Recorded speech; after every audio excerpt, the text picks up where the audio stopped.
Some viewers may find the following video disturbing. Viewer discretion is advised. Moin. Beautiful moderating cunt.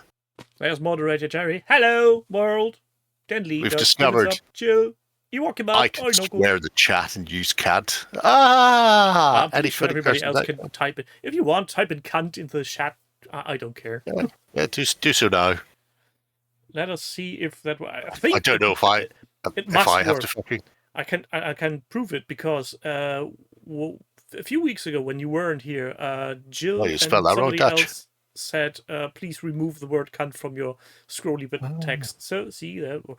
Oh, Farage, Ewok, that's you're getting on the list. Oh, apparently. Oh, it does ask. It didn't ask me anything. Just let me plow on ahead. That's very strange. Twitch has become far more liberal than I expected. See, everything's better now that Farage and Trump are in the White House. We're 30 seconds in. Fucking hell. Interesting. You sure you want to say this? Ah, okay. Well, of course I do. Why would I not? What sort of stupid question is that? Twitch, you massive cunt. Maybe I should experiment and next time use the audience level for, well, it's just for adults. Is it not? I thought it was. Usually it's set to everyone. I see you've got some sort of sex thing going on there. Celebrate September. Some sort of BDSM. Oh, that's not my celebration month. That's Twitch. I can't. Twitch is all about. Yeah. BDSM. All right, that makes sense. Yep, that's. We were the demonstrating presenters and the September. Yeah. Okay. Yeah. Even the hard words. Belgium Lassie. Oh, man. But don't mention the Dutch. Oh, there's two things I can't stand.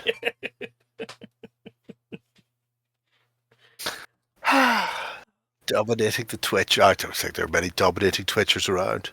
The fun thing is, I found out that my beer opener is magnetic. Yes. I never need to look for it again. I just plonk it at the side on my... No, not all. There's one. I've got 2 or 3 stuck to various things around here. Do you know... It's 9 p.m. Do you know where your can opener is? Do you know where your child is? Have you closed the door yet? Somebody was going on about kids not going out and playing and blah blah blah, and one of the youth of today responded with, "Well, you were all the same." And went, "I think you'll find we weren't." They used to have to actually put advertisements on the TV to remind our parents that we existed and we were outside somewhere and to go and bring us in for the night. Lock them up. We want the streets back to ourselves. Yes. So, the question is, what beer are we starting with today? I fancy this one, which, for those of you who might not be able to see that, more importantly, it's called Grapefruit Peelers, and it's got a Northern Ireland Armoured Police Land Rover on it, because that's funny, because they're peelers. For a second I thought it was a weird school bus, because of the yellow. No, it should be white with yellow and thing, but they've gone citrusy colours, I think. I'll show you colours. You won't be able to see anything else. No, we can't see anything anymore. Oh, you can see the front grille. Yeah. You complain about the grille's blue, see. Oh, okay. Even some discovered coffee bags were a thing. What the hell is a coffee bag? Bags? Like tea bags, but for coffee? What?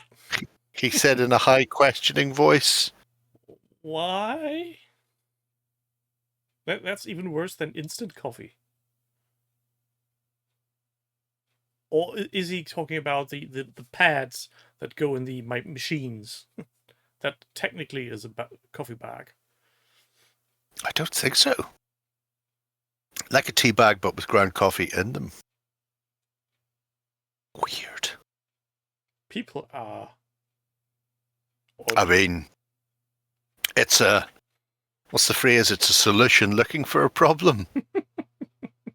That's... I mean, I wouldn't kick it out of bed, so to speak. But I can't see the use. Use them like a tea bag. Weird. Tea pigs, but taste like proper coffee. Wow.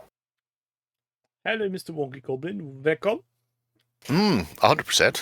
Alcohol is always a solution. Chemistry, if nothing else, backs us up on that one. Indeed. Oh. You don't need to scoop the coffee out. Well, you don't need to scoop the coffee out when you're using proper pour over. There's a cuz. So. Oh no. Coffee you don't make with boiling water. Mm-hmm. If it boils, it's too hot and it burns the coffee and makes it better. Mm-hmm. Which is why coffee machines are shit at making tea. Because tea requires boiling water. So, do you therefore boil your kettle, wait 5 minutes for it to cool down, or do you pull the kettle away before it's finished boiling? So that it's at the right temperature. I let the kettle I'm talking specifically for the tea bags with coffee in them. I usually just let the kettle sit for a short while, do a small drip so that the coffee grounds get wet and soak a bit, and then the rest of the water is added. Soaky wetness. Fresh, sweet, tart citrus. Sure. Oh, it's an indie beer. This could be my indie of the week. Special edition indie of the week. This beer can. And what do you want to say about it? It's good beer.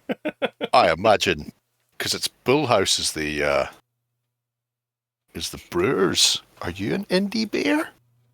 You don't say you're an indie beer. What about you? Now I'm intrigued as to what the fuck indie beer is. Oh, well, anyway, we'll find out on Sunday, won't we? Why that case? Of the week. That's the one. That's the one. Boiling cool, sub-stirred milk first. Put the milk in first. Outrageous. First of all, it's outrageous that you're using. Next thing you'll tell me, people use boiled milk to pour over their coffee grounds to make some kind of contraption. They might do. On the plus side, you've now got basing material when you dry all your coffee grounds out, so that's good. True. Oh, I do remember this weird, I don't know what kind of platform that video originated from, but some American lady tried making iced tea. Right. Okay. I'm not quite recalling how she did it, but every imaginable way not to make tea she used to make tea. So, like, using cold water for the tea bag and then put it in the freezer and adding bags of sugar, and it's just absolutely... To be fair, though, because I don't drink tea myself, but I've seen people on the YouTubes and the Facebooks and shit online raging at Americans who do things like make tea by using the water out of the hot tap. You know, so it's not even boiling. Shit like that. Where you boil you boil your saucepan on the hob and then pour it in or put it into the microwave. You know, all sorts of weird shit. So, am I surprised that they just put cold water over the tea bag into the freezer? Not so much. Iced tea in the US would get deported by men in masks. Well, to be fair, it's mostly ICE doing the deporting these days. So, yeah, that's a weird concept that Americans seemingly don't understand the concept of a water boiler, a small kettle. I mean, Is it because the coffee thing? They fucked all the tea into the harbour in 1776 and haven't looked back since. But you can also use that for multitudes of different appliances, where you don't need a pot of water, just a small amount of hot water. For pot noodles? I don't know if the pot noodles made it to America. I'm pretty sure. Who's in America to tell us? Dutch, make something up. That's a theory I can get behind. It's because they only have 120 volts. That doesn't make kettles really go. Takes ages to boil the water. I never even thought about their electricity supply. Wow. Anyway, that could actually make real sense to a degree.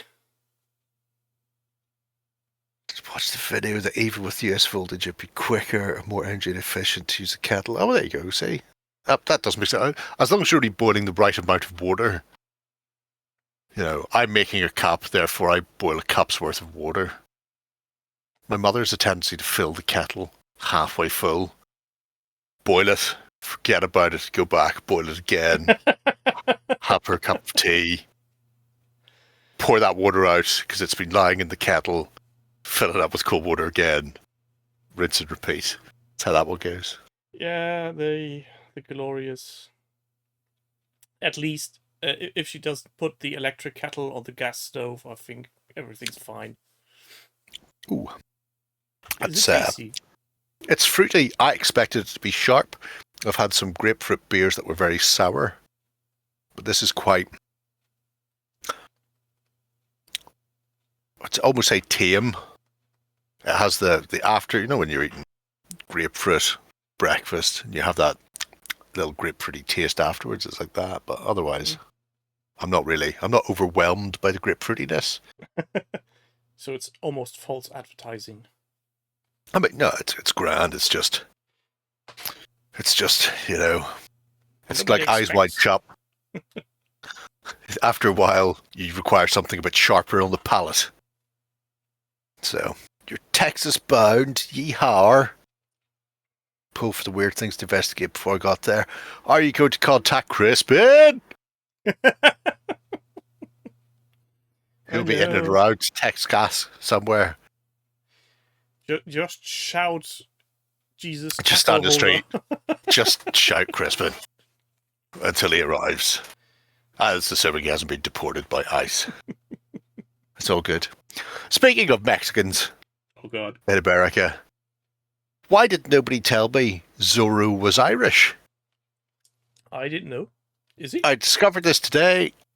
I put it into the disco and everybody ignored it and got on with their lives. But Zorro is based on an Irishman. So, William Lamport, Irish Catholic, born in Wexford, went to Mexico and was known as Don William de Lamport Lombardo y Guzman. Anyway, he claimed to be the bastard son of King Philip III of Spain, and therefore half-brother to the current king. He tried to form a rebellion, used black indigenous people as well, Creole merchants, to try and secede from Spain. He was a pirate and a swashbuckler, and eventually he was got by the Inquisition, jailed for 17 years, and then I think killed. And there's a statue to him inside the Angel of Independence monument in Mexico City. He's an honored hero in Mexico and is best known as the inspiration for Zorro. I'm going fucking want this man as a model. So technically, we now need a remake of any Zorro movie, and he needs to have an Irish accent. Fuck yeah. I mean, we had a Welsh woman playing his lover in the last Zorro, didn't we? Hello, Eagle's Moustache. Count Dante was a ginger-haired Irishman too. I wouldn't be at all surprised. We get everywhere. Fuck's sake. Got by the Inquisition. Didn't expect that. It's the way to go. I'm loving the name. Zorro or Eagle Moustache? Eagle Moustache. Let's twirl our moustaches. Twirly. I was watching The Chase earlier, and there was a ridiculous mustache attached to a man who was a contestant. I'm assuming the mustache really wanted to go to be on The Chase, and the man had to go with. It was that sort of a mustache. It wouldn't have been... If you'd seen Kurt Russell wearing this mustache, you would have been on board with it. I know exactly what picture is in your mind. Any of them, doesn't matter. Oh, I'm going to start complaining. Complaints of whitewashing. Yeah, nice. Start complaining that all those brown folks in Mexico have stole our hero. Oh, who was it who complained about black people in English Civil War movies? Lots of people. So throw a brick these days, but I think they've cast a load of black Frenchmen for the current 1066 Norman Invasion of England TV program. So, but Romans that went the house were in England, and they had highly pigmented people in their ranks, didn't they? I'm sure they did. I don't know how many of them were still around 600 years later when the Normans invaded. It's not beyond the realms of possibility. I've never checked. I guess nobody has. Quick, build a time machine. Go look. And then put the answer in the comments. Yes, because we will 100% read that. Yes, I read every comment. And that's actually true. I read every comment under my videos. For how long? Because somebody asked a question about where I got the river from on the Bricks Creek video. And then I let them go, oh, I've never seen this person before. I clicked on them to see any other comments. And they'd commented on the San Nazaire board build about stuff, like where the U-boot came from. U-boot. And he'd done that like 4 months ago, but that video was over a year old. And because he hadn't tagged me, it's like, unless I'm going back through videos from fucking creation, that was never getting answered. So yeah, anyway. Unless somebody watches the studio side of YouTube and is reading new comments, that will not happen. This wasn't even on YouTube. This was on the OTT site. Oh, have you seen the one who resurrected this ancient 10-year-old discussion about gene stealers? Yes. Why? Registered member and now commenting on a 10-year-old discussion. Well, that's what happens when you've got royalty kicking around the moustache. They do tend to be a mongrel bastard breed of things. All interrelated, most of them Spanish.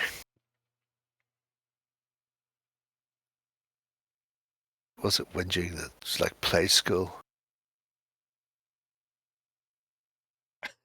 It wasn't the forums. True. It was a comment on a news article on gene stealers. 10 years old. That's the one. It's a fine-looking jaw. There's a lot of value in that jaw. It's like, have you ever seen the film Tango and Cash? Of course I have. Do you remember Fubar? Was this nice little gentle fellow with this very distinct chin line? Distinct chin. Imagine the Habsburgs looked like that.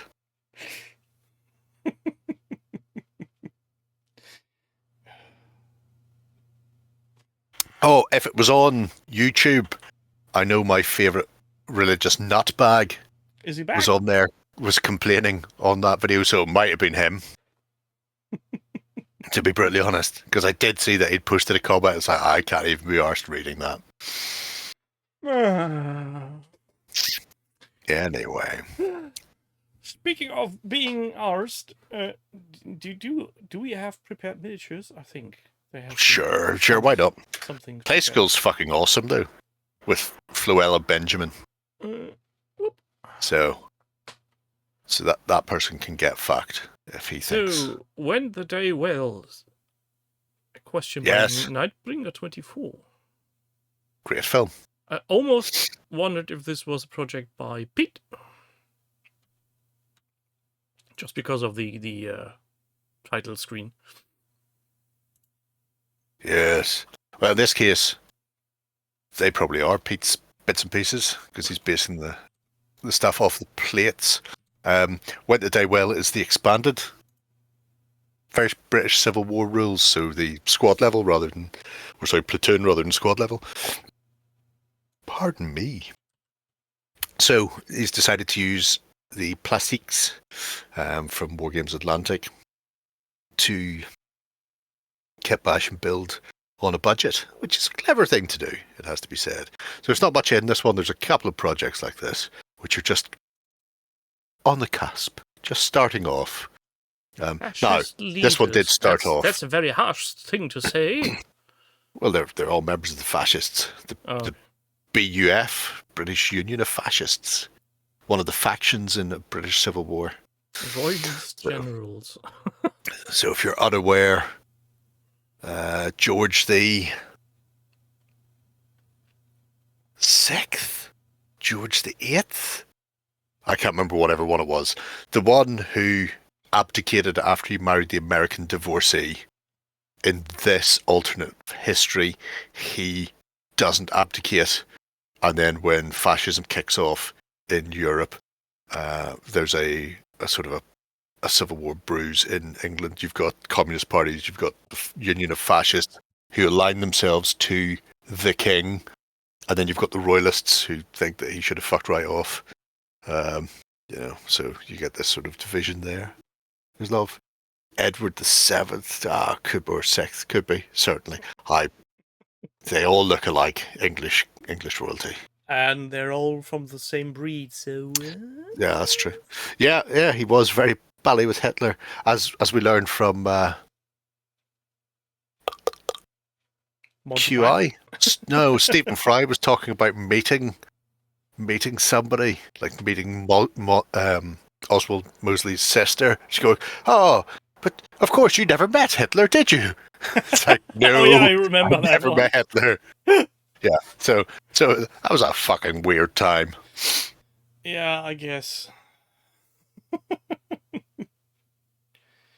series of books went for the Empress miniatures, not Will Hayes later. Yeah. The Empress miniatures do some nice stuff. Footsore used to. I don't know if they're still on the Footsore website. It was stuff Bill sculpted when he was still there. Oh, that'd be her. The whatever you call her. Milford's sister. Yeah. I know they did do the IRA as well, but they had Jeeves and Worcester ready for British Civil War, which was great. Just having a blast man. But anyway. And that will be the ninja. And while we are on that subject and that timeline, go to Kickstarter and back Annie's Heroes of the Resistance. Resistance, yes. It was a World War II. No, Women of World War II, the Resistance. That's the one. But yeah, I'm curious to see, because there's only a few very British Civil War projects kicking around, most of them Pete-based, it has to be said. Not all, but most. Which makes sense. I mean, he was heavily involved with it. But I'm curious to see more of this, and hopefully he's had a month, so hopefully he's had a chance to kit bash and build up a few other bits and pieces. Almost 2 months by this time. Yeah, fuck yeah, we're into September, eh? We're in September. Well... but that's halfway through July, though, so... Yeah, and the best thing about September is they are already selling Christmas chocolates and... Oh! There was a fucking massive billboard sign here in Antrim for the 12 weeks of Christmas, or the 12 deals of Christmas, or some shit like that, that one of the Spar put up. And I don't believe in a God. However... there was a thunderous downpour of rain and it washed that billboard off the thing. So the poster's just gone. The billboard opposite that got changed the same day. Fine. The one going, but they put up on the 31st of fucking August. You get ready for fucking Christmas deals. Yeah. I was like, yep, fuck yep. When I went into shopping last Friday to do my groceries, and the first thing that popped into my face was Lebkuchen and Dominoes and all kind of different Christmassy scented. No, I mean, we are into September, so if you're making your Christmas cake or your Christmas pudding yourself, you should be getting the ingredients now. So they will be gone by December. Well, no, you bake the cake and pudding now, and then you leave them. So you want a sort of 3 months to mature, at least. Oh no! So if you're cooking them yourself, get the stuff in for that. And at the same time, people are complaining that there hasn't been enough Halloween stuff around now. Yeah. See, Jill, we know. Yeah. Yes. So quick little intro. If you've got green and white fluffy bits on it, you've not wrapped your cake and pudding correctly before putting them away in the press. But anyway, yes. So, poke Nightbringer for more of the same of that. Pokey. Got to feed it slowly. Yay! Look at that. Look at me not even having to lean forward. Hooch. Well, that's deep. Yep. That's the glory of the Project System. face of I've used the Project System on Project System 1. However, Put in a hole. Somebody knows his audience. He's doing what he always does, which is I fancy doing something. What's the best way to do it? Well, clearly do enough terrain to fill a 12 by 20 board. I can't be entirely certain he's not some cousin of the Perrys. We should ask him. Are you related to the Perrys? That would explain why the fuck you do these things to extreme. Perry clone number 269. That type of thing. But he has been doing a whole rake of Caribbean buildings, including trees and cliffs and jungleism, because the jungle is massive, to get ready to play some Blood and Plunder. It's fucking really nice. I love this detail about this small little piece of cloth on. Is that proof the British can't bake cakes? Don't know who you're talking to, mate. I'm Irish. Oh, they are. He's a talented fucker. He does print a lot of stuff, but even then, when he prints a lot of stuff, he still does a lot of additional work afterwards to spec them up, which is really fucking nice. Oh, it'd be good for that as well, Damon, you're right. Or even the Drowned Earth. I mean, there's nothing period attached to this that sets it historically in the Caribbean in the 17th century. This could easily be fantasy or a whole variety. I mean, your borderline fucking Waterworld here. So he buys trees from AliExpress. So far, so good. Wow, but eBay. Palm trees. Just in there grinding rep for insane, Jill. Who needs palm trees as a cake decoration? Who knows? Well, I assume it's like everything else from AliExpress or any of those Chinese places. They've stolen them from somewhere and they don't know what they are. So they just have to find somewhere to put them. I mean, if you make pineapple cake, I guess you can use them, but... Yeah, it's not quite, although it's not a bad description Demon's given you there. Essentially, Frostgrave is a wizard city that was frozen under a glacier and it's thawed out, and wizards have gone there to steal loot. All the magic bits that are still there. Ghosts is more like the city of Eldorado / the Fountain of Youth, that people were looking for. It's a place that's tropical and mythical, and there are certain people there, and you don't have wizards, you have the descendants of people who found like the magical places and have essentially like demigod status. They're like Hercules, you know, they're not gods, but they're the bastard offspring of gods, same sort of thing. So they have superpowers because they're descended from people who've done these things. So it's a lot of jumping around in the jungle and punching things in the face. It's quite good. There was a WoW licensed miniatures game, Jill. It didn't do very well.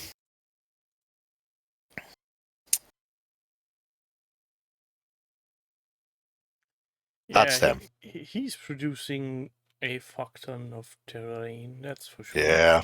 The miniatures weren't great. It was that time where everybody was doing sort of pre-painted stuff and shit like that. Somebody has a project about it in the system somewhere. If you go hooking, they dug out a box of all these WoW things that they'd got. Wow. But yeah, it's funny enough. I remember asking Ronnie Renton because he was talking to Blizzard at the time with the view to potentially doing something Warcraft, and then the deal fell through. He was over for the Walking Dead boot camp, and we were in the bar, and I was trying to get more information out of him, which was easy / difficult because he was more recalcitrant than Ronnie normally is, because they were still attempting to actually get the license. And at the time I'm going, because you could do like a dungeon crawler thing, but I'd really like to see a sort of 10 mil and not do World of Warcraft, but do Warcraft like the RTS, you know, big armies, small scale. And I remember him going, nobody wants to see small miniatures. Fast forward 8-9 years, and he's going, you get older, and all of a sudden you want to do big things with small miniatures. I don't know why our eyesight's failing and we want to do things smaller. Epic Warpath. Go, fucking should have done Epic Warcraft when I told you, you shit. Yeah, it's sometimes time gets you. Bites you in the buttocks. Yeah, it was a board game, Jill. But anyway, yeah, this is only page 1, by the way, of Hutch's madness. There is a whole other page of him doing shit, but this is not only the most up to date, but also the most painted stuff. Although it's still on the go. It's really, really nice set on pieces for Blood and Plunder. It would be very good for if he does a load of these ruined. He could actually build the whole Port Royal / island, you know, so you can have the bit that was hit by the earthquake, and then the other side of the island where it's a bit more survived, and piss around like that. And with just a portion of what he has built, he could also play a very good game of Freebooter's Fate. Yes, that's not a bad shout, young man. By Werner Klock. Yes. Or have you seen the recent miniature he made? Just too lovely. Himself as a pseudo admiral with his rum bottle under his arm and reading a big tome. Shockingly, I don't follow a huge amount of sculptors or stuff because I'm not particularly good at. Well, I'm not particularly good at social media. Who needs what it to is. be good at social medias? Well, I certainly don't. I just you have staff for that. Yeah. I will warn people though, if you go back into previous pages of this project, he does put strings on his boats. So prepare yourself for that. Rigging. You may want to just have a moment, fortify yourself before you go look near there. So there's no need to put string on fucking boats. Be vigilant, brother. I have 7 Seas cod liver oil, but I don't think that's by Osprey. Ooh, Tribal's a fucking fantastic shout. Tribal or Primal? Yeah, no, more Tribal. Primal's all mud huts.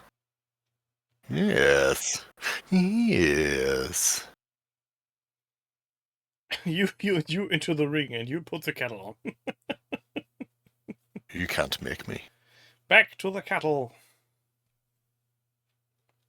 I'd rather put the kettle on than have to go anywhere near fucking strings. It's outrageous. Oh, Bone Studios getting their advent calendar sorted soonish. That's interesting. He has something coming up for a game as well soon, doesn't he? Hasn't he just released his thingamajig Under Thunder Mountain or something? That's it. Has it been released? I thought it was still a week or two away. Everything blurs after a while when you drink as much as I do. Who knows? Who knows? But anyway. The small supporting film to be made. It's fun to charter an accountant, see a wide accountancy. It was the Red Sea Trading Company? Something like that? No, it was. They were going to get retired or closed or something, and they're and then they building off. They went rogue to pirates. To incorporate a different company and then just left. Taken over? Hostile takeover? Crimson Sea Investments. Crimson Sea something. We'll all find out later when I put on my Monty Python. I've got the complete Monty Python back there. I'll put that on and watch it. Cavalry by Humphrey RTD. Good old Sir Humphrey, everybody's favourite civil servant. So, just one update since last we have been here. Just one. He's been working on some Vitrixes for Romans. They go the house. Just to expand into stuff for his Hail Caesar / Midgard forces. Although no, because obviously he bases things multiple bases in most cases. Although you can see there's a few lists kicking around. And in the same way, I debigulated Crusades, but just count the bases as men. I'm looking at this and I'm thinking, you know what? Why not play 28mm but with multi-based stuff like this? So that would be 3 bases of Hearthguard. So you'd need another base there. So your units would all sort of double in size. Or quadruple in size for infantry, where you've got, 4 or whatever it is. Obviously, you're going to be playing on a bigger table, but Saga plays on a fucking 4x3, so bumping it up to a 6x4 makes a lot of sense anyway. And then you just have these bigger armies maneuvering around the place. I think it'd be cool. Me. I love that none of these riders is actually holding anything in their hands regarding steering the horse. No, it's all right. They've got knees, haven't they? Well, give the knee as long as they're not dwarves. Just stick the knee into it and it'll know where to turn. Finish the kniggets, you might eventually get Hail Caesar in for the 100 Years' War. Ooh, that's interesting. Did it actually? Although it's medieval, so no, it was like 130, possibly 104. It's longer than 100 years anyway. Not to be confused with the 30-Year War, which I think is less than 30. So none of the war. Anytime they put a fucking number beside a war, you know that they're lying. It's either longer or shorter. They're never bang on. Well, it's in estimation. It's a fucking lie.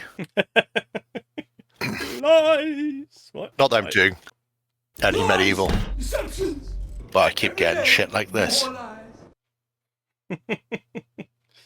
They really want you to make medieval. I'm sure they do. They can 100% get fucked. Well, you could say, when you all have done your conquest armies, I might take a look at it. You'll be safe. There you go. See, 100 Years' War was 116 years long. There you go. That makes sense. But yeah, I do like seeing little updates to that project, though, because it fills me with hope and confidence that there's more stuff coming down the line. And it's just getting so much bigger. It does. Sweet, sweet like candy. I need to dig out some of my Roman cavalry or Celt cavalry or something. I've got the... Where the fuck have I put them? Next to the U-boat. Oh no, the U-boat's at my foot. I can kick the U-boat. Don't kick the U-boat. It's fragile. Oh no, it's well protected. I have the Weaves of War cloaks somewhere. Maybe. Near me. I need to dig out some miniatures to put them on. And also the cloaks themselves, which seem to have evaporated. I'm sure they haven't gone far. Because I'm curious as to how they'll look. Good point. Eagle Moustache could also be the us-boat. True. You should start your Saxon warband for pillage. You should do. You should definitely do that. I'm more likely to do Pillagey first, although I will be basing them all on squares. Because I don't see any reason for rounds. Oh, Jill, if you're overwhelmed your brain, I'm always scared to look at my project count. For some odd reason, it's in the high 2-digit numbers. Colin posted some pictures of the Saxon resins from the most recent Kickstarter. They'd started casting some of the buildings. I was like, I've casted this amount. We're on course to deliver for April 2026 or whatever the fuck it is. I was like, oh, they look so good. And now I'm wearing holidays. It's like, oh, I hate you. I fucking really like the buildings. I mean, that village was like a 90 quid. 100? It's got a fucking full palisade wall around it. And scatter terrain for inside it. Fucking gorgeous. I always regret... See when he had Saxon miniatures? Where I got my Vikings from. He did a set of Saxon buildings then, but they weren't resin casts. What you bought was... He made molds. So he made...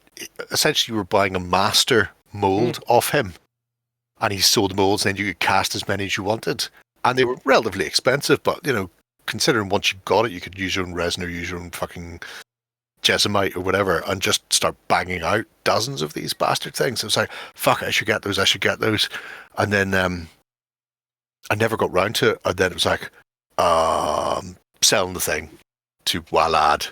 I was like, fuck. I was like, no, I can't get the molds. And they've never appeared because Warlord are not going to sell the ability to cast your own stuff. I was just like, shit, because it was a whole fucking village worth of, it was so good. If time travel was a thing, I'd be fucking on that. Oh, Jill, I feel you. I'm currently looking around my place, and yep, needs reorganizing. Yeah, I'm not looking. I can see a Uroni army looking over my shoulder. Creeping up on you. Just be there. Careful, it might bite the hand that feeds. I mean, this one might. Fucking size of this beast. And it weighs a bastard ton. And it's not even metal? No, it's plastic. I think I could club somebody to death with it. Anyway, I digress. As is your want in life. As is my want, as you so rightly say. So anyway. She'll need a place to put it to ride and run. Say nothing. Say nothing. My Twiglet kin are there. I say my Twiglet kin. One box of the Twiglet kin are there. So Hooby Brush. Us. What is he doing? Oh yeah. Bushes? Is this some kind of sex thing? Yes. Okay. Just making sure. Well, he got a golden bat thing the other week. This is where we did Nosy Boink from. Because he decided to replace a board game with a full table build and miniatures instead of little coloured blocks. And he's fucking pushed on. And, oh, by Christ. Yeah, that's looking like a proper miniatures game. Isn't it, though? Despite the fact it's like a board game with things. Oh, the project's fucking great. 5 boxes of Twiglet. I'm not going on the Vinted, Ewok. Fuck you, right off. There's a rake of us going from my bar down to the fucking races in Dundalk in like a couple of weeks, so I need money to lose on the horses. Throw it on the GGs to fuck. But yeah, so all of the board work is new. Last time we'd seen it was with the nightmare field that is Nosy Boink lurking on the white, but now he's in there and actually doing the do with the whole table build itself, and it's looking fucking spectacular for us. Nosy Boink really did a number on some people, I feel. If you've fucking seen him when you were growing up, he did a number on you. He's not right. 100% not right. But that seems to be some kind of red thread throughout British children television from what I've seen so far. There are some shows that I really, really want to know who was in the right mind to approve that. It's the 80s. Everybody was doing a lot of cocaine. That's probably it. That is why we were always outside jail. That's true. I suppose I can't really blame it on the... Well, no, because the 70s when the Pipkins and the like were fucking stalking the children. At that point, there was a lot of LSD being done, so... Yeah, I think it's going to come down to drugs in both cases. Well, it could be anything different. Could it be? Oh no, what now? You fucking what? Nosy Boink really does do a number on you. Who's into scat? Get it? Number 2. That almost killed me. Thank you. So, just to put out this once and be clear about it, just because I'm German, scat jokes are not common. Fuck it. It took a while for that memo to phase down, Toros, because the 80s was still a very... it was the fucking Wild West, the 80s. It wasn't tamed until about 88. And then everybody got Balnori or whatever in the fucking 90s. The thingy things.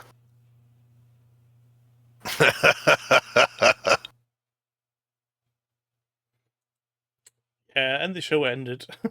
It's only a matter of time. But yeah.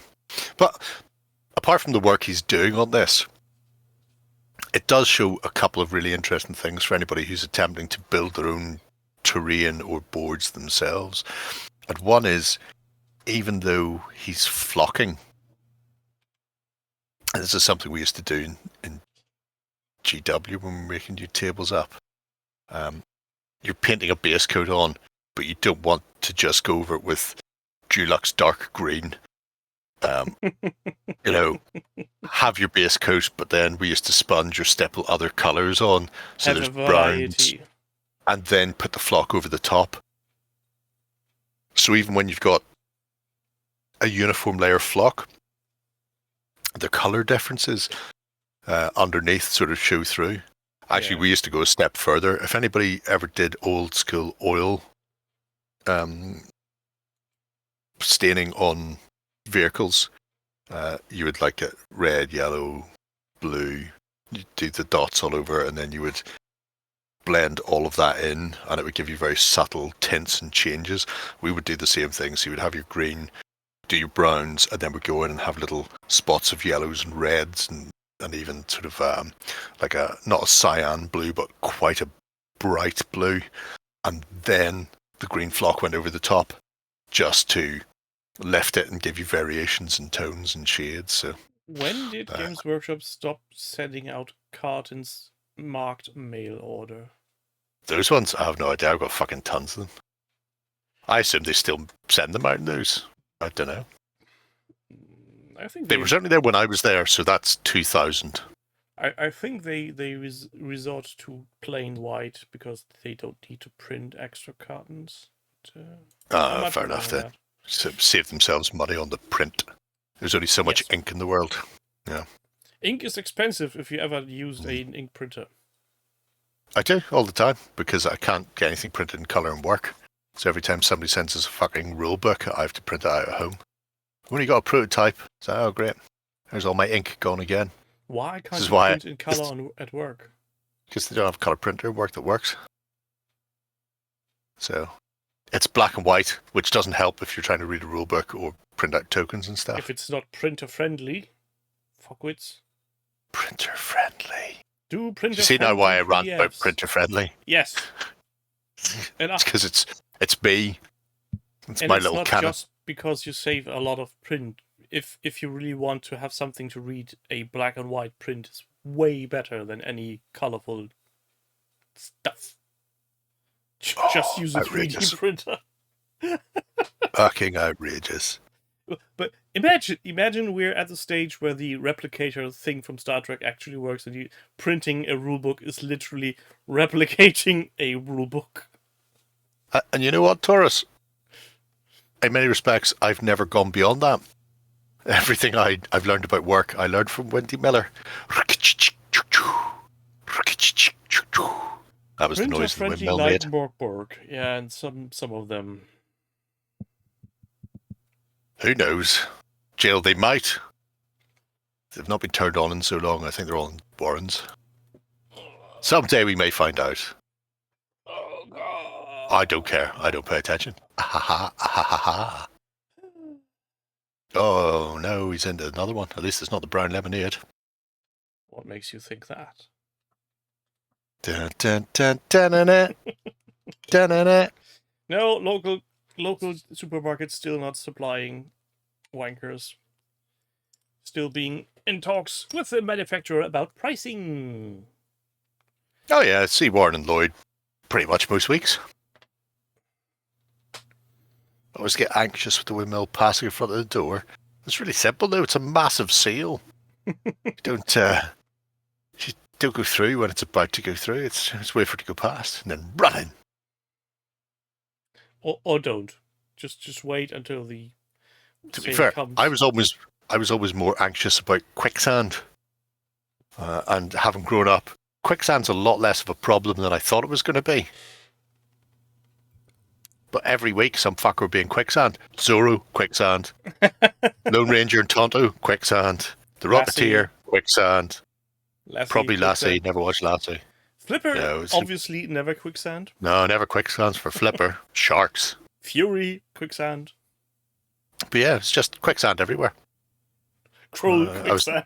I was in constant fear of quicksand. I did no fucking quicksand. I was fucking lied to.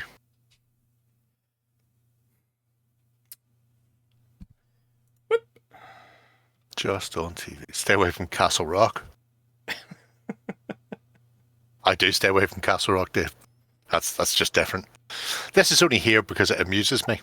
Guys, Gorka, what is it that amuses you apart from the horribly 3D printed base? Oh, well, the whole thing's 3D printed because this isn't out yet. Oh. This is an upcoming game from Catalyst Game Labs. What? That Chaos Gorka was asked to So expect another Catalyst.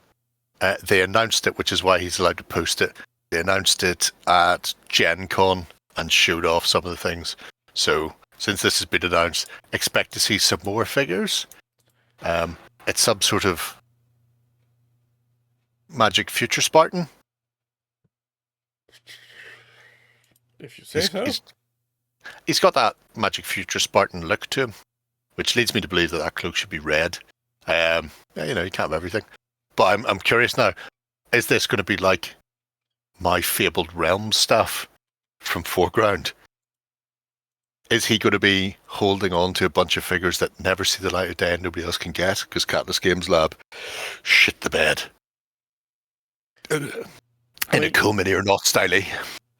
The pink things are obviously some sort of shield of, as some projectile weapons are coming at him.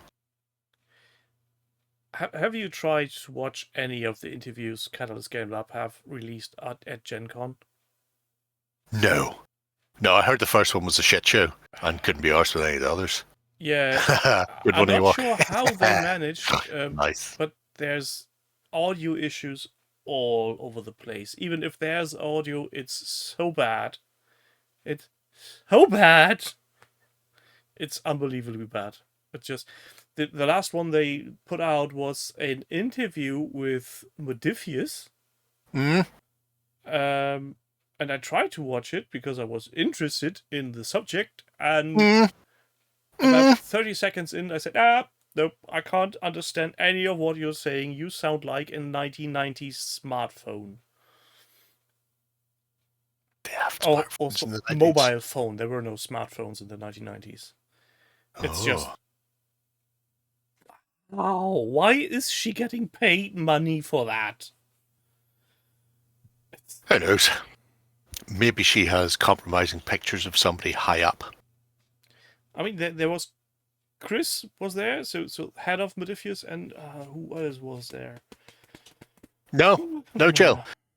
If he's not clued in enough to know what is happening to one of the biggest companies in the industry, I'm not going to explain it to him. That's how that one goes. I mean, you must be really off-grid regarding the hobby if you haven't gotten any clue on what's happening to the miniature 4-rating people's paint shops. It's just, I mean,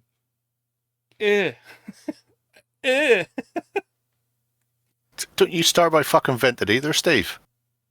Well, you need to calm down with Vinted. Now, before we leave, yes. Nemastor or whatever it is, what I need you to do is put your hand above the picture so you cut off the head at the neck, and then put your other hand just at his crotch, and in the middle you'll be left with a robot wearing glasses and a very small tongue going,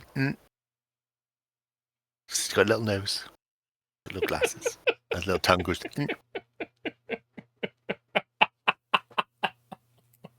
Oh, you're such a madman. And now you see that, you can't unsee it. Seeing faces. There's nothing challenging about that, mate. If I was in any way, shape, or form talented in using Photoshop or things like that, I would now instantly try to make that happen. Like way in the day when Lance did live editing of pictures. No. Drawing stuff. Just imagine, people. Try imagining. Don't have to. You just do that with your hands. See, that's my Photoshop. That's your Photo P. Photo P. Bish bash bosh. Anyway, but yeah, keep your eye out for more miniatures from a game that will never see the light of day. Good times. Good Catalyst, why? Called Partha Wars. This is Partha. Spook. See what he did there? Yeah. Oh man! Oh, the chat is goes. disconnected or something. There you go. Reconnected. Jill, I think they are not allowed to do any more Kickstarters. I think the last thing they tried to make went to GameFound or something. Yeah. Okay. Next up, am I drinking the ruthless elimination of responsibility? That doesn't sound like you. Or your da, which is big and like better. Something that comes after the elimination of responsibility. Your da's your ma.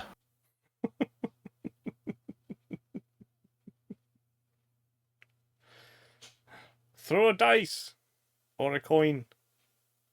Your da comes towards the end of the night. I don't want to know what my da came at any point. Thank you very much, Jill. I refuse to accept that he ever did. And nobody can prove different, as far as I'm concerned. You exist.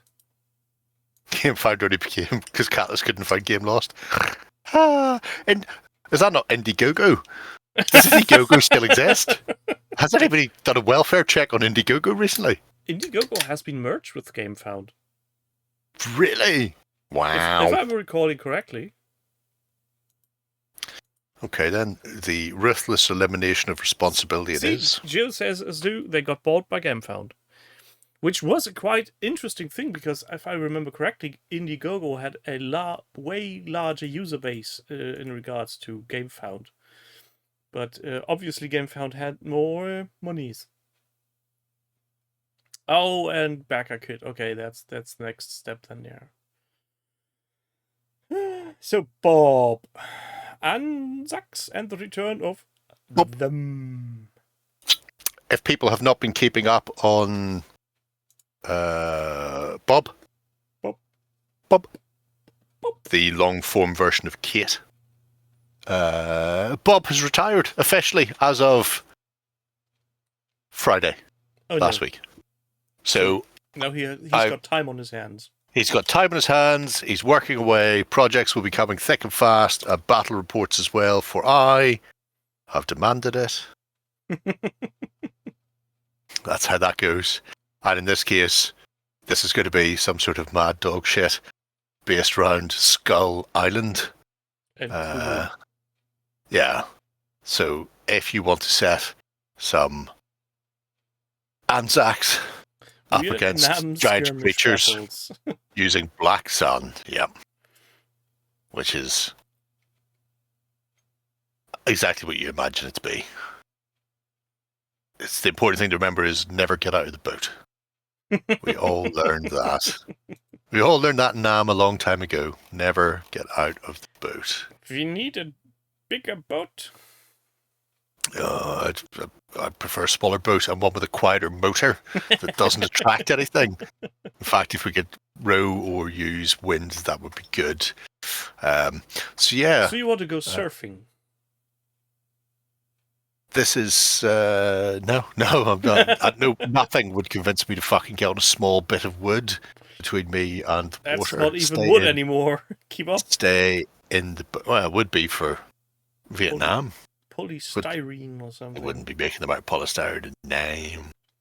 But yeah, having rewatched Kong Skull Island, he went, I'm retiring soon. You know, it would be great if I dropped a load of military types onto that island and made them try and deal with all the fucking weird shit that was there. And I, for one, am on board with this. So there is a whole host of things coming. This is going to along be with interesting. the painted stuff. Obviously the military stuff. Yeah, well, it's nice. I'm here to see what his choice of Kong. Just whatever weird monster shit you find on Skull Island, I'm on board for, because it could be anything. Black Sun is very much the Cthulhu mythos is here. The Skull Island world is filled with giant bugs and dinosaurs and monkeys. So you can have your cryptoids, is that what they call them? Cryptids? The expected deceased extincted animals. And then you can also have your mythos nonsense as well.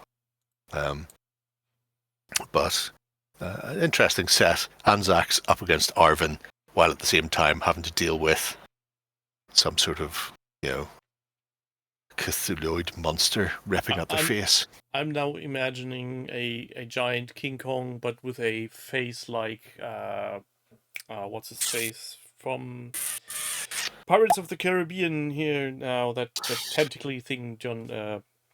Johnny Depp? No, the other one. Legolas? Davy Jones. The one with the tentacly face. The Kraken face. I've only ever seen the first one. There wasn't a tentacly thing in it.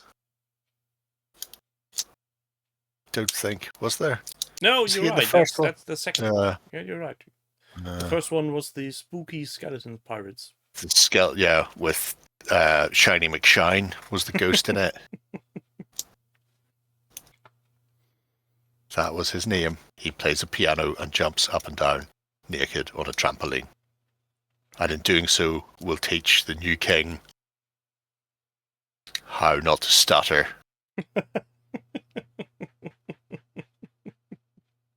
The King's Speech. Has anybody seen the King's Speech? Since we were discussing his brother earlier. I don't think I have. So the King's Speech is about how Kingy McKing has a mad stutter. And he's just about to become king and has a very important speech to make. And this guy teaches him how not to stutter like a fucking idiot, simpleton child and be a real man, just like what Daddy wanted him to be. And presumably it's heartwarming or something. I don't know. I've not watched it. I don't need to watch it. The important thing is, at the end, he learns how not to stutter and can make the speech. Does it mention... Who said they've seen it? Nick's seen it. Does it mention what the speech is that he makes? Do you get to hear it?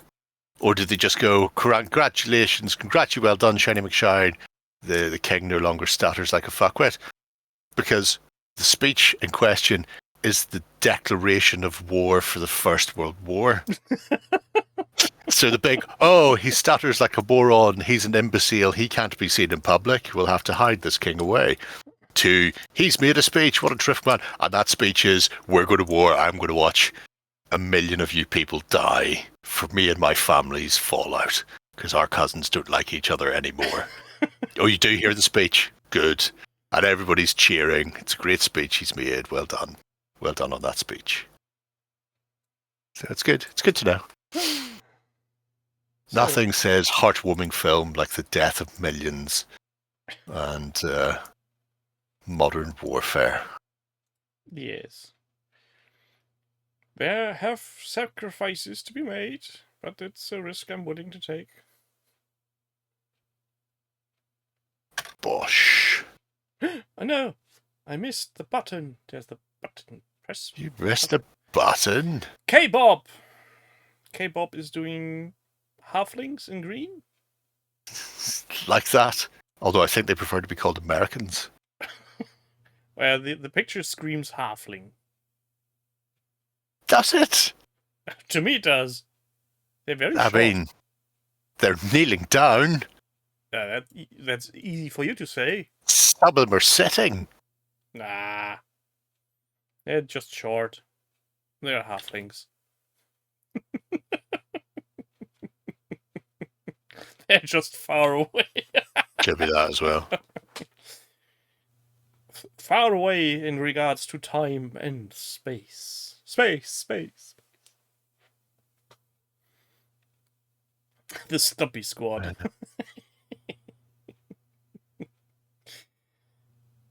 But the green is really green. Of course it is. They're in the jungle. Oh, look, he's playing some kind of video console in the middle of the jungle. Why is he playing video console? Sure. Because all we see there are two guys with rifles. They all look very angry. Why do they look so angry? Because they're in the jungle.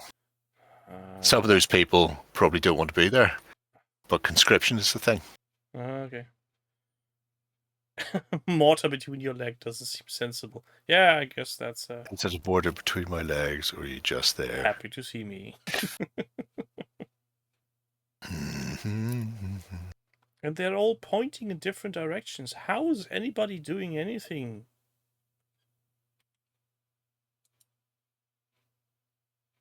The Marine set is a horrible kit to work with.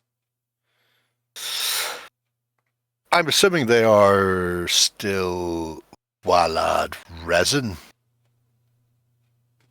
and not metals.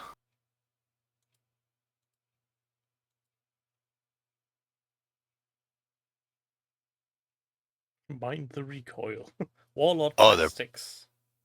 They call it whatever they want. It's fucking, it's the COCast stuff. So An absolute bastard they to don't clean even have the mold lines pointy off. sticks. They just have sticks. I will point out in I don't know what 3rd edition is like, but see in 2nd edition, those were point for point the best unit in the game. And Japanese players would just take whole armies because, you don't have to be historically accurate, especially at a tournament. But you just take swarms of bamboo spears, and you could even have some with bombs stuck at one end because they would attach mines to them and charge tanks. And you would just charge your opponent off the table, screaming banzai and knowing they can't do enough shooting to stop you. Look, there's another halfling on the far right.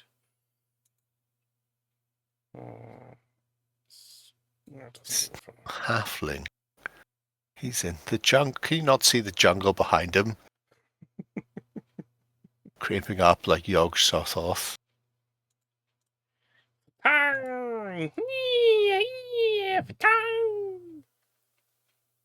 Pockets full of potatoes. Stick wankers are for a mate. Oh. The problem is, once he works out how... Well, I mean, like I say, they may have been toned down for 3rd edition, but if they haven't been, once he works it out, you're going to get sticked off the board to fuck. But they're not even pointy. Kind of pointy. Well, you need some real deep interpretation on the subject of pointy. That thing. I mean, at a sub... What's it? What's the word I'm looking for? Subatomic level? At a subatomic level, there are infinite points around the top of that bamboo.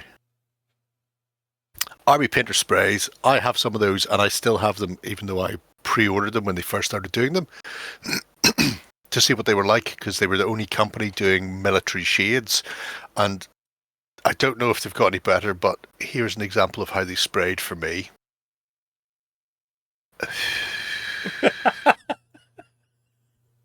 That was it. If you were further than... That's a very good representation. 7 centimeters from a model, you weren't hitting that model. And even if you were within 7 centimeters, there wasn't much paint going on there. They are fucking garbage. I think that's the best representation of a rattle can I've ever had on stream. Oh, you haven't, I mean, until you've used the Army Painter sprays, you haven't lived. Yeah, oh, they're still like that, Ewok? That's good. I mean, I keep looking at them sitting in my cupboard thinking, I should use these. And I'm going, oh, I can't be on. I should just fuck them in the bin, to be brutally honest. Give them to Justin. Just no point. Oh, well, yeah, I could give them to do his magical armies of invisibleness. Anyway. Simplify, do or die, huh? Hoorah, Ewok. Hoorah. Nice to see some, whatchamacallums. Still primed by hand, takes ages. To be fair, because the weather's so shit here and I can't spray inside, that's why I have an airbrush. And it's a bit of a pain to set up the spray booth and stuff, but it just makes my life so much easier. But you just accumulate so much miniatures to be primed that you just Even do a day of priming. Yeah, because I think priming by hand such a pain. I can't get a good smooth finish with hand primers either. They're bastards. I think I've tried hand priming once or twice, and it's just like, no. Somebody invented the rattle can. I will use that. On a completely different note, while I'm talking about paints and stuff, I've picked up Earth Brown from Miniature Paints. If anybody remembers Miniature Paints, nope. they're painted for your miniatures. They still exist as a company, apparently. Who knew? But Colin did some painting videos of how he does Dark Age miniatures, and he sort of mixes this in with a lot of the colours to get a muted tone, to make it a bit more worn, down to earth.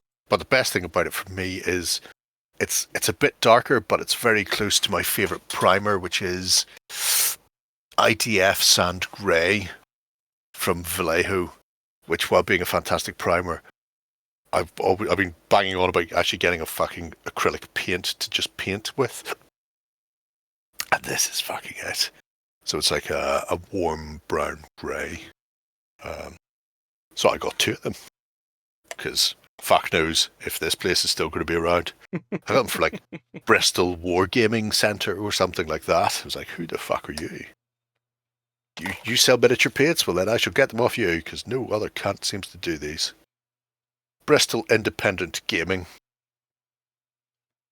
on 16 Cater Road, Bristol.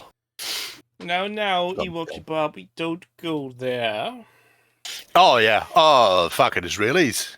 Absolute chara bastards. I said I don't know. go there. I don't know if you keep up with the Waterford Whisper News, Ewok. Because, you know, not everybody does keep up with the Waterford Whisper News.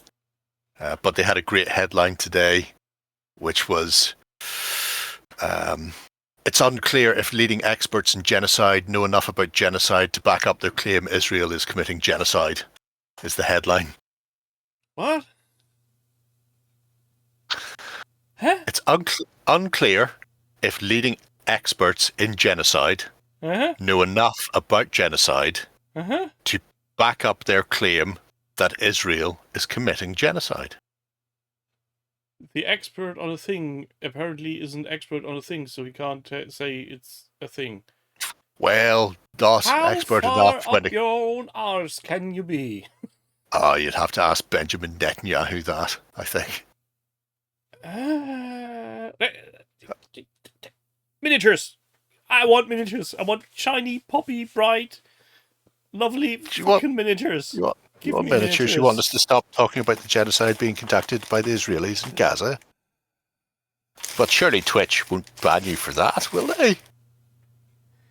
I don't know, and I don't care.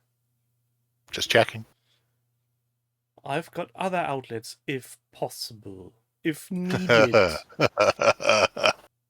I can stream on different places on the interweb. So, wham! Cleanse the palate. Wham! From Montague Blackwood, as the man says, I will have him by buggery if needs be. Can I just say that he's doing a fucking lovely job on painting these? You can. I shall allow it. It's just lovely. Nice. There's some interesting things that Montague is doing. One is, obviously, he's painting a lot of the multi-award-winning Moonstone. Hashtag wham. Wow. Look, there's the oldest Moonstone miniature. The Goblin Fire Spitter. So this is the first one that was actually for the game, and the older miniatures are predates the game. It was they kickstarted just that model by itself, and then the game came after. The troll. Bristlenose is very good. I've seen Elmer, Speed Demon Painting, is also painting a Bristlenose at the moment. I love some really the detailing. There's a pan, well, there's a spatula. If you get round to the front, you might be able to see it. He actually has a fish hook stuck in his mouth, in the lower lip. Oh, nice. Other side might give you a better picture. Oh, sure, but you can see it there. But yeah, the figures themselves are gorgeous. Now, if people are paying attention to the bases, wheelbarrow? He does have a wheelbarrow as a shoulder pad, yes, to protect him. Oh, don't look at the goblins. I specifically tell you not to look at the pirate goblins from the old Dominion. Right, so there's a prime example. So as you can see above, they all had like a purplish color base. Mm-hmm. Now, this guy's half purple, half, I'm going to say pastel green, although it looks not dissimilar. It looks not dissimilar to German Splinter camo green. Don't mention the war. Anyway, And that's because he can be used for the Old Dominion, purple, and for La Chevault, green. And then when you get down to the next set of La Chevault figures, you'll see that they are mostly all in green because they are just La Chevault. But the ones who are dual faction, he's dual coloured the bases. So you can look down. So if you're building an army troop for a game and you want to know whether or not you can have a certain model in there, you just colour code the bases and just grab those. I go, I'm having this, I'm having that, I'm having the other. That's a interesting take on. It's a really nice, totally unnecessary, and I fucking love it. Yeah, I think it takes a book out of original Blood Bowl where you had coloured rings for what role your miniature has. Leshen Vault. Similar, but different. Leshen Vault. I really like his Eric the Enlightened as well. And yes, if you are watching this later, they did base him on the Green Knight. The backstory is very Green Knight-esque. But there's, I mean, he has a really bright, poppy style of painting. Yeah, that's to be said. And I really like it because so many people, I'm not blaming anyone, but so many people paint in a very dark style because it's easier to paint and then chuck a fucking wash over everything. Yeah. And then highlight, so everything gets desaturated and muddy. And I think just painting these in the actual full colours is just fucking great. Look at Anna there. Fucking somebody's going to get shot right up. The thing with Moonstone is, as you have stated back then, is that it should play at night because otherwise they couldn't be seeing the Moonstones. So if you're playing at night, obviously colours are desaturated. No. Well, yes, but only if you're painting that style. All of the bases and everything here. That's why I think that's a themed style. But it's not a themed style because it's everybody just paints and then fucks Agrax or shade or dark tone over the top. Of course, that shouldn't of be all the their point. models. Yeah, I just really like somebody painting things nice and bright. This model is an example of how I would imagine a Moonstone miniature being painted. You have your miniature that's painted just in your regular colors, but then you have the OSL coming from the actual Moonstone. That's not a Moonstone. That's just a little. If that were a Moonstone, that's just a little Lasheville marker, which should be sitting up here somewhere, actually. If that were a Moonstone. If it was a Moonstone, then yes, yeah. That would be the source of light. That's why I did the thingy things from that other game with the OSLs and stuffs, which I should really finish painting those at some point. Should I ever actually figure out with my weird hands how to paint OSL? And yes, people tell me it's very easy, and I never get around to getting That's true. results. They do have a very D4-esque look to them. Have bright minis and turn the lights off. I mean, that's what we're doing. Use black light for playing with Moonstone miniatures. Get really bright. Oh, my torch is next door. Get really bright minis and then just spray paint the back of them all with black after you're finished. So from one side they're perfectly painted and the other side really dark. Well, clearly that's the side facing away from the Moonstone. And then you call that heavy metal paint job Games Workshop style. Styly. It's just can't see the back. Don't need to see the back. Yeah. Well, Ewok, that's a you problem, I feel. The house looks like a Jackson Pollock. Is that what you say? Have you ever seen somebody does like little anthropomorphic animal cartoon things? They're all like kind of short. And there's this bloke. I say bloke. He's like a beaver or a squirrel or a badger or something is visiting, and they're like in a hotel room, and he's shining the black light around. He's going, "Oh yeah, just what I thought." It's like a hotel inspector. It's like turns the light out, shines it, and there's all the spots all over the place. Going, "Yep, all the hotels are like this. You get it all the time." And the bellhop who's gone with him is a platypus. And he turns around to talk to him and shines the black light on him, and the platypus is just covered in blue. And it's going, "What does the blue mean?" What does the blue mean? And it's like cuts to him scrubbing himself in a bath, rocking back and forward. It's fucking hilarious. And it turns out because platypus, without somebody jerking off over them, naturally they glow blue under a black light. Oh, so like scorpions Whatever- are fluorescent whatever when you they- put them. Yeah, exactly. But it's really funny if you just happen to be seeing that. Going from the spunk and bodily fluids to the poor platypus bellhop covered in it. And Just then and he piss. never got out of the bath again. And if he's That's not the dead, one. he's still scrubbing. Yeah, that model, the troll mage, is absolutely gorgeous. You can just see on top of his shoulder he's got a nest with some eggs in it. And if you have a very small burb, you could perch it on said nest. So, yeah, that's nice. I The quite like the miniatures shrimmage as are well. stonking. Yeah, it's really nice. Even, I mean, did you look at, you did actually, you looked at the fox spirit Draenor, who's transforming between fox and woman. He's done a really nice job on that. It's cute. That's just a fawn, floating fawn, or that. So yes. And of course he's got a load of shades and stuff on the previous page, being all shady and stuff. From the Undead Fundead. A kitsune? Sure, could be. But don't they normally have more tails than just one? Well, she Do they might have, be like, hiding 9? them under her skirt. No, that's true.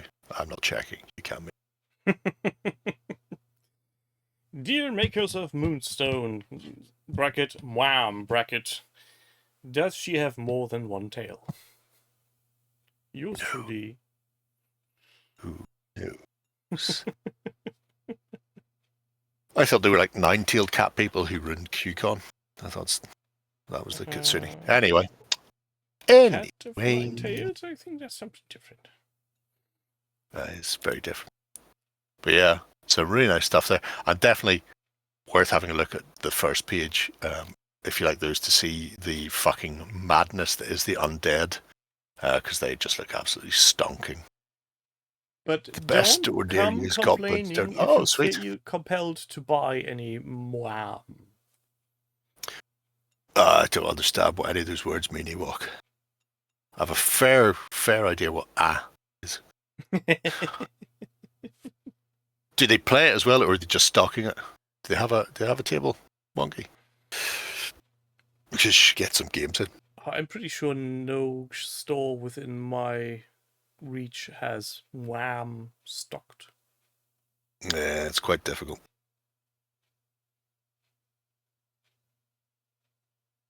Can I trade dog blacklight shoes? Oh, I don't want to know Zorg. No, we don't go there. Let's look at other people's miniatures. At least it wasn't a donkey show. Red rocket, red rocket, red rocket. Next up, I'll leave this one for Cheesy to pronounce. He just went off and... Oh, what a went shame. bad. In that case, you do you, buddy.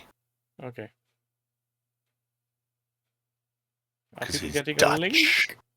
Oh, no, you've got the link already. I'm waiting for you to pronounce it before we all fuck it up.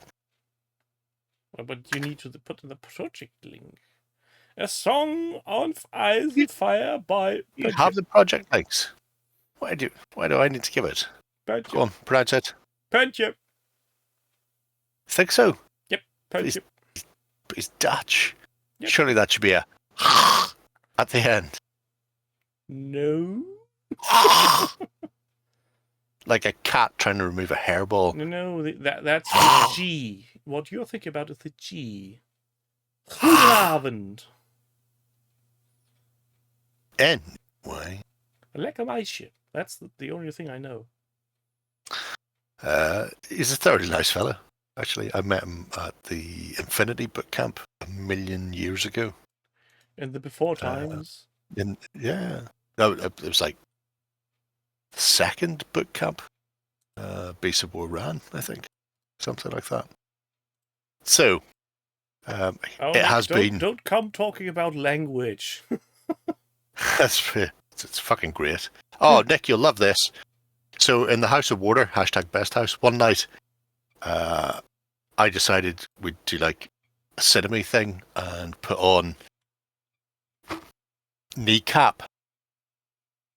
So I was there watching Kneecap, and Jam was there, and then Cheesy came to visit, and then after, I think like 20 minutes, maybe not even, Cheesy went, "Oh, I don't understand any of this. I thought it'd be the Irish is hurting my head the way they're speaking it. I thought it'd be more like English," and then left. I'm going, I'm glad you left there, Cheesy, because otherwise there would have been a full and frank exchange of views over why you think Irish should sound like English, and it won't be pleasant for you. So yeah.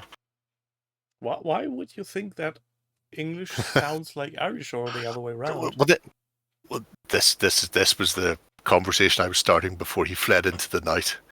But for some reason, he wants all European languages to have evolved from the Romance languages.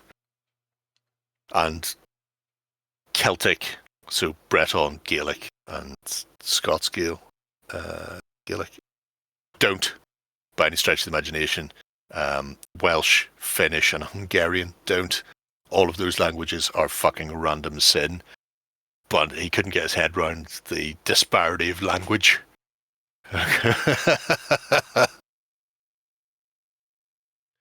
You're not completely wrong there, Rinoko. Well, what's it they say? English isn't a language, it's three languages. Disguised as 3 different languages in the trench coat disguised as a language. Yep. That sometimes follows other languages down a dark alley, mugs them, and goes through their pockets for loose grammar. But anyway, I digress. So there is no loose grammar in German. It's all tightly regulated, I will let you know. Thank you very much. After a mere 40 years, though, he has got back and done another couple of units. That's nice for people who hadn't seen it the first time round. The previous iterations of stuff. The weird thing is, the first entry isn't 4 years ago. It's from 2018. So well, yeah. He did an intermediate update in 2021, but... Yep. And as he says, you know, there's only 205 minutes to go from what he got. It's just what happens when Vikings learn Latin to irritate the French. That's the best way. By starting the project, I hope to be motivated enough to keep painting and posting my progress. So like any good wargamer, immediately started with something that isn't usable in game, the Iron Throne itself. You know, that makes sense. So yeah, hopefully there'll be a bit more as time goes on, and he won't have completely. Will he have completed given up the dream collection of miniatures before the final book is written? Oh yeah, I mean that's not even a question, is it? No, it's not. Deep down, we all know Martin's going to die before he finishes it, don't we? Nobody's under any illusion that he's surviving long enough. Oh, that reminds me of a conversation I had last week with my daughter. We were talking about fantasy books and weird TV series and adaptations, and the subject of Game of Thrones / A Song of Ice and Fire came up, and she sounded interested in reading the books. And when I told her, yeah, but the last book is not finished yet and probably never will. Okay, not reading that. No. Wait until Brandon Sanderson, or whatever the fuck his name is, has written the last ones after Martin's dead. Then you can finish it. Ewok, that's the reason he posts once every 3 to 4 years on this project. Because of the project system. Does a post, project system sucks his will to live. I'll return to that in 3 years' time. Doesn't update. Holy shit, that's fucking annoying as sin. I'll be back in another 3 years. Bosh. That's how it works. So after one time... Nice, Jill. Yes. I thought the sex had ended after season 2. Oh, in the film. Yeah. Yeah. Or the TV show, whatever you want to call it. But yeah, not the books. Okay. That was my main takeaway from watching several episodes. That the first season was everybody fucks, and in the second season everybody dies. I think it's mostly you have like a graph, right? Violence and sex. No, on y-axis you plot sex, and on the x-axis you plot. Plot. And so at the start there's a lot of sex and not much plot going on, and then as people start to get interested, by the time you hit like season 3 or 4, you don't need much sex because they're invested in the plot and the story. And then towards the end of like season 8, there's a lot of plot and no sex at all. It's tapered off. So you hook them with the sex, or then you keep them coming back to find out what the fuck is actually happening. Well, I Very clever. We've done a similar thing with The Weekender, in actual fact. When was The Weekender about sex? All the time. Oh, it was a hotbed, mate. Look, and Nebula. I've never read any of his own books, Jill, but I did read Memory of Light, the conclusion of The Wheel of Time. I thought he did a fine job. Considering I was expecting that never to be finished, I think I was just happy to see any fucking conclusion to that storyline anyway. Wheel of Time is a TV series that is being discontinued. There is no TV series of The Wheel of Time. There it is. It's There bad. isn't. It doesn't exist. Yes, Stop does. it. I'll kill you.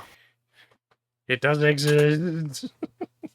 Money has been paid to actors to fucking do whatever Don't you they start did. Seriously, so you know what I'm going to do? I've got fucking SEOcast models here. I'm going to post them to you. That's all. I'm just going to fucking post you SEOcast. Is that a threat? It really is a threat, yeah. So, Rish watched Andor and Halo and Rebel Moon and wanted to put together a bunch of crummy garden-type people to fight against big militaristic organizations. And decided to do it by the medium of masking tape and plastics, which is the Wheel of Time. It is getting better. It's getting better now. It's finished. Ewok. It's not even finished. It's just now we don't make another season. Exactly. Finished. That I can't think of anything better to do than that. Just stop making it and then go to the servers where the Wheel of Time is kept in Amazon and just piss on those particular servers.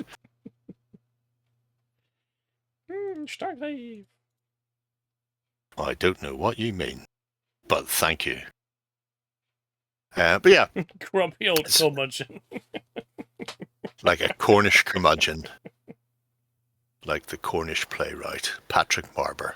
I mean, Cornish. it has to be said that in the age of streaming, there have been TV series that really, really shouldn't have existed.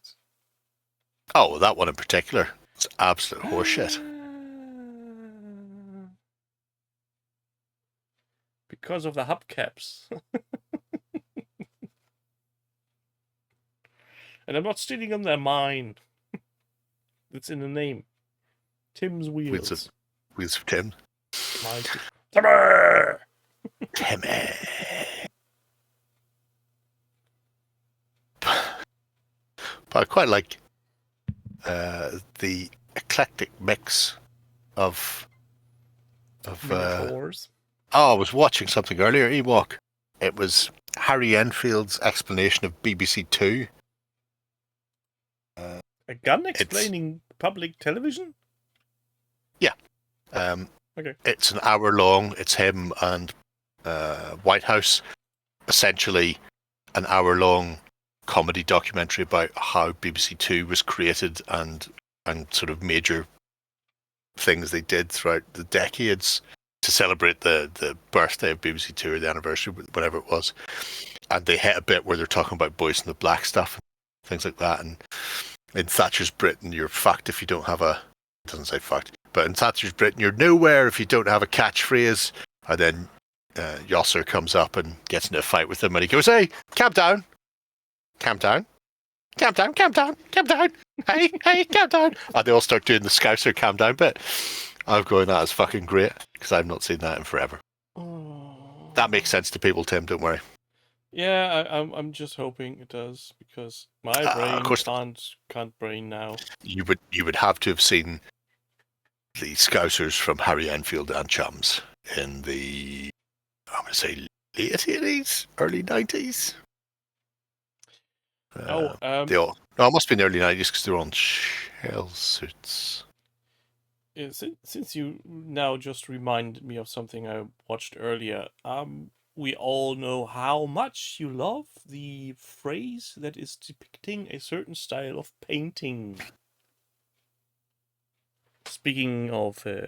I'll send you a fucking CO cast as well. A hooker bit your tongue off. Yes. The lad who has been made the prime figure of that movement involuntarily has jokingly coined another phrase for what do you call it? Scrap building from your bits box? And kit bashing. Kit bashing, that's the one. He called it... to be fair, we just used to call that converting whenever I was a kid. So kit bashing is an unnecessary fucking term already. He now coined the term, and I find it really hilarious. Chop chop.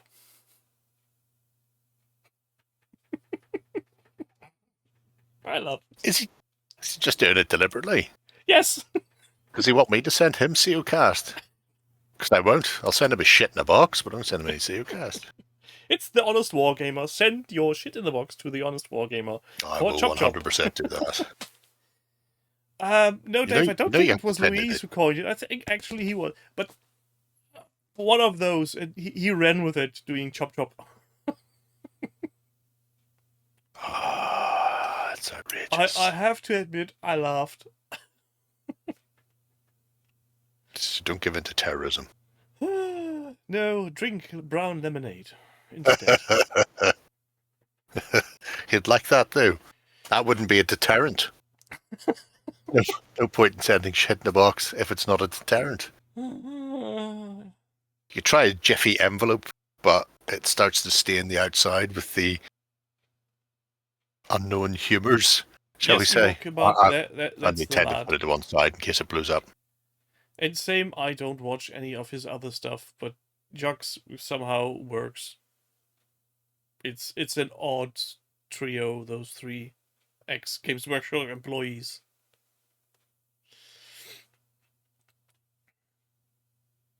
And what if it was Chop Chop, but big titties?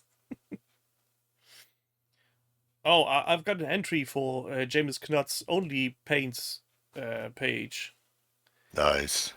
We need... what title did I think of it? Isn't it just... Breasts of War, a game of TT combat. Titty combat? I see what you've done there. Breasts of War, the TT combat.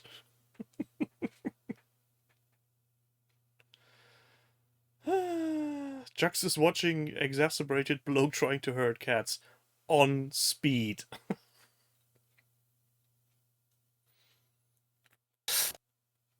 I mean... Wonky Goblin just ordered Null the Troll. We got another one. We got another one. Is he? I mean, he should be up there. I can't see him.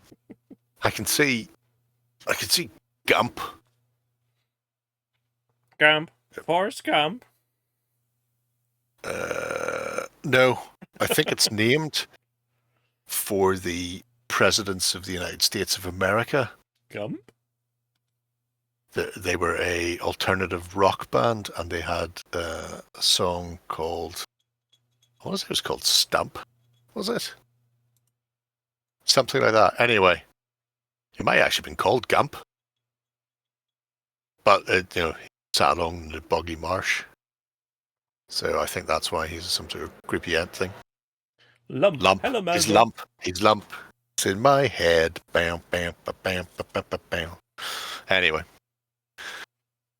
Weird Al did a cover of it. Really? God. Wow. Peaches is great. It's got ninjas. Oh. Millions of peaches. Peaches for me. Oh, God. Okay. I haven't heard that song in fucking ages. Oh, that's the President of the United States of America. You do know them. Oh, God. That was one of the earliest CD samplers from a magazine I bought way back when.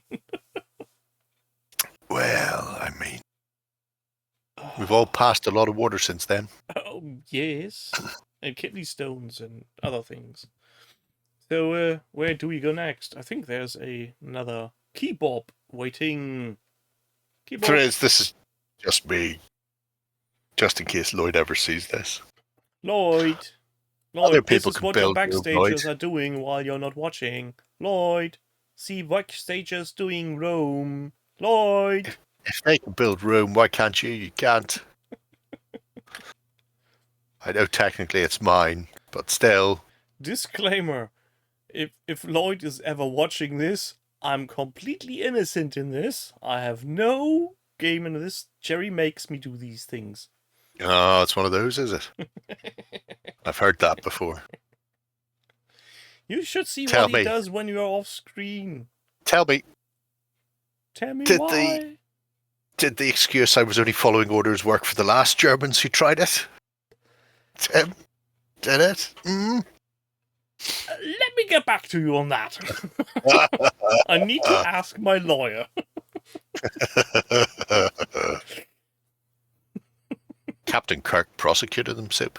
Did you know that? God bless him. Oh, speaking of Captain Kirk, I recently saw a picture of Mr. Shatner in his spacesuit, and somebody putting the text under 94 years old, space travel really keeps you young. And I thought to myself, if that bloke looks young to you, you might want to see an optometrist. I mean, to be fair,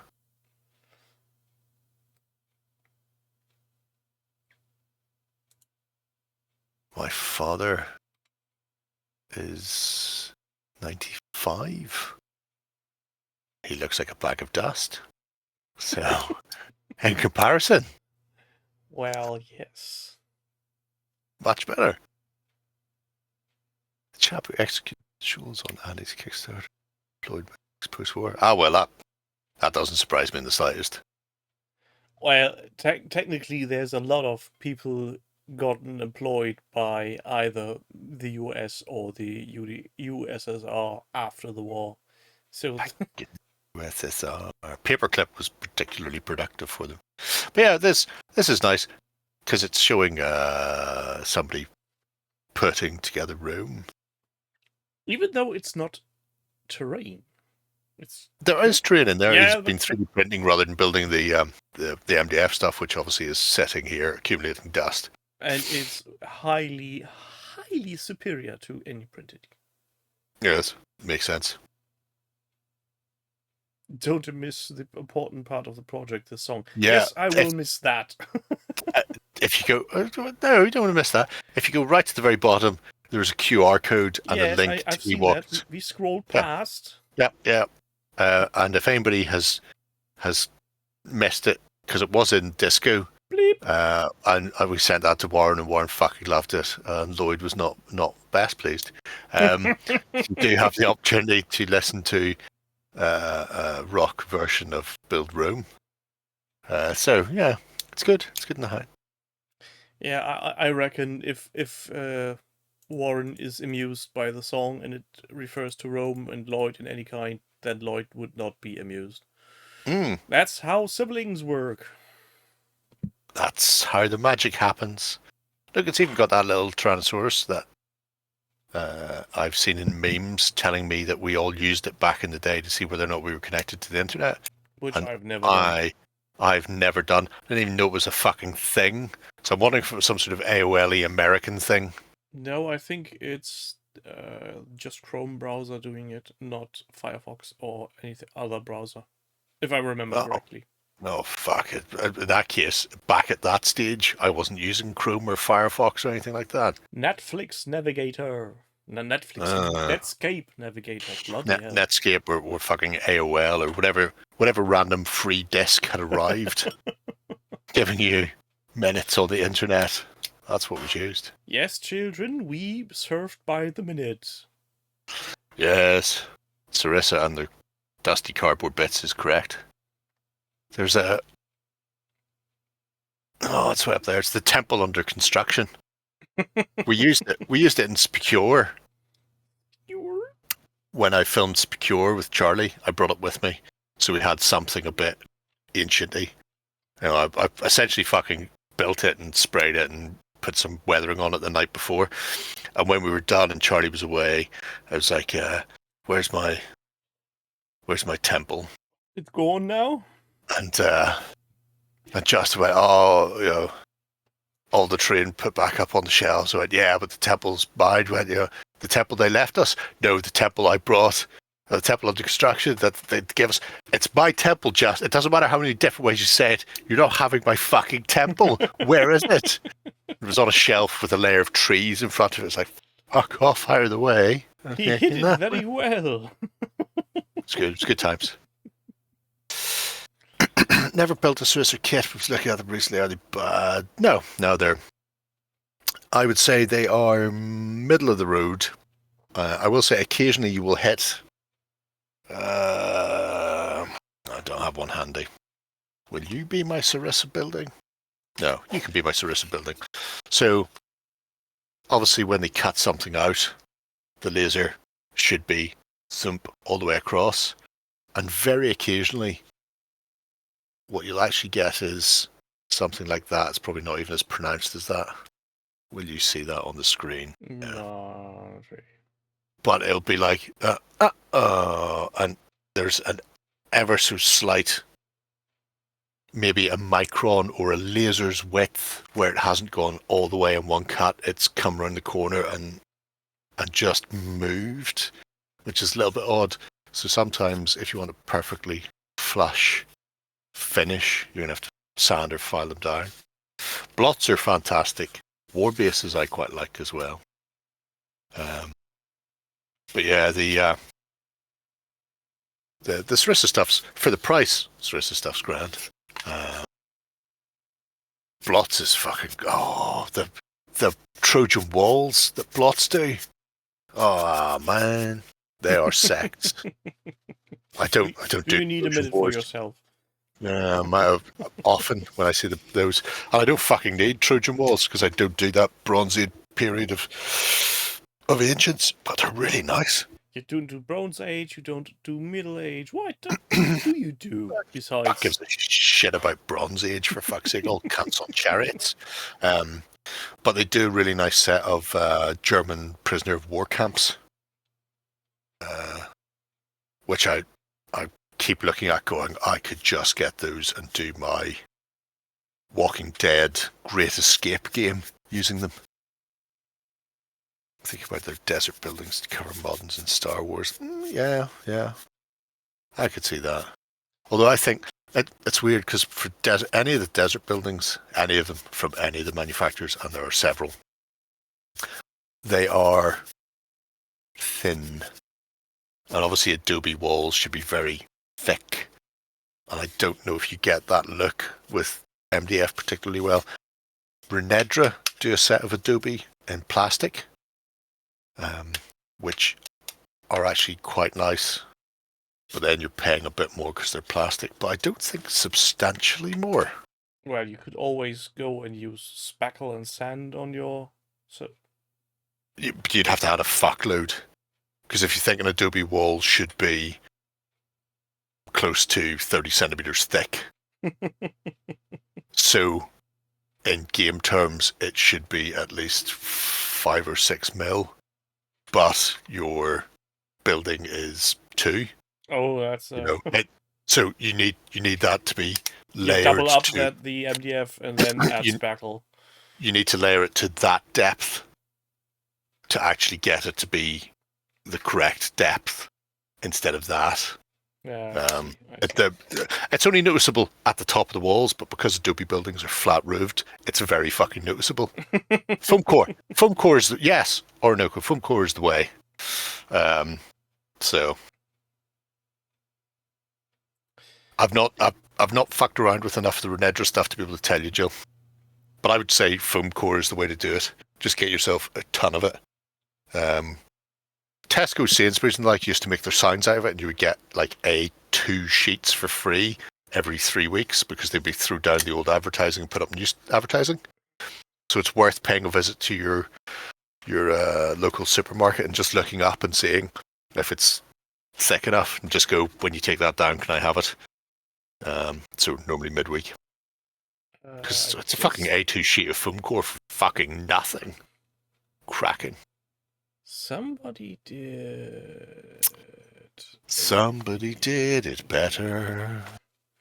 No? Where is it? Hold on a second. Talks amongst yourself. Why would we do that?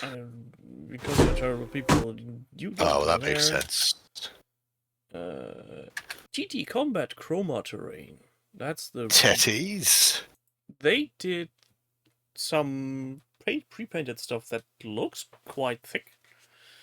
But obviously seems to be a pain in the ass to assemble because you have to layer 2 or 3 parts together because they're printed on both sides. That was the same as Foreground when they did it. It was thick enough, but it was, 5 layers of fucking card and MDF to get to that look.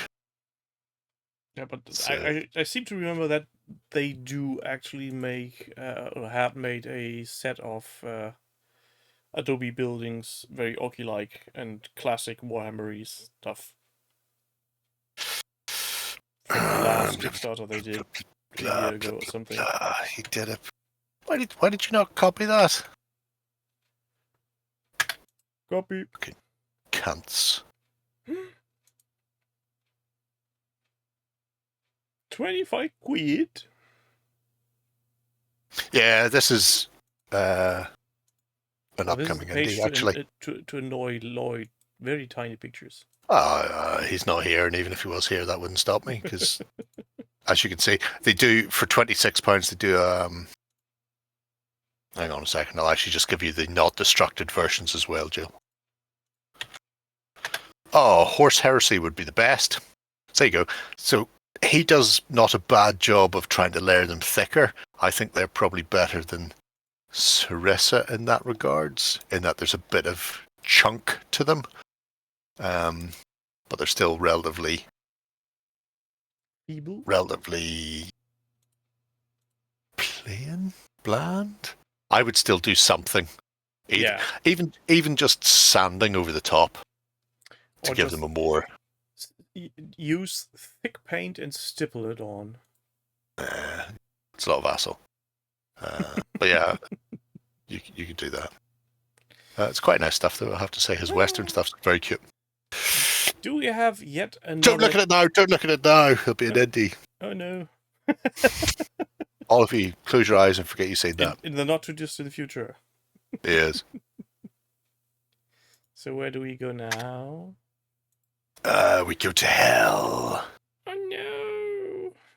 The Watchers on the Wall. Is this, again, a thing of the frozen bits of Song and Ice and Fire? No, it's not. No, this is the frozen bits of Games Workshop. So, Forehammer. No, it would be. 8888888. I'm just having a look at the North African colonial stuff. Sarissa. The artist formerly known as Cassius. That's him. I really like the work this fella's done, mind you. I'll say that for now. Yeah, Sarissa's Adobe is 1 layer thick, so it's at best 3 mil. I just don't think it's got enough depth, Jill. So I'd be more tempted to pick up the stuff from Crystal. Anyway, I digress. Yeah, some 40k stuff, because everybody knows how much I love 40k.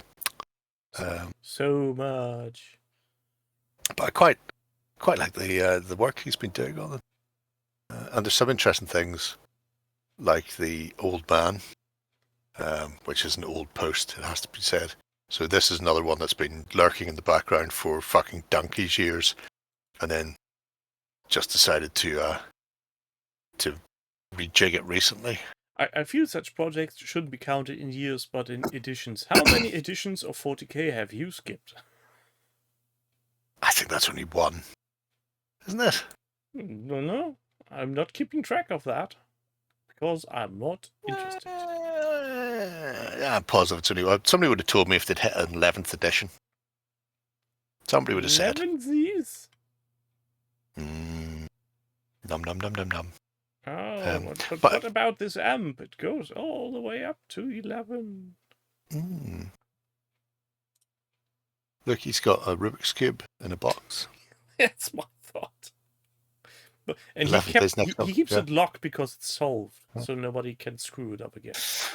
But I mean, there's a prime example of, do we torture ourselves with painting?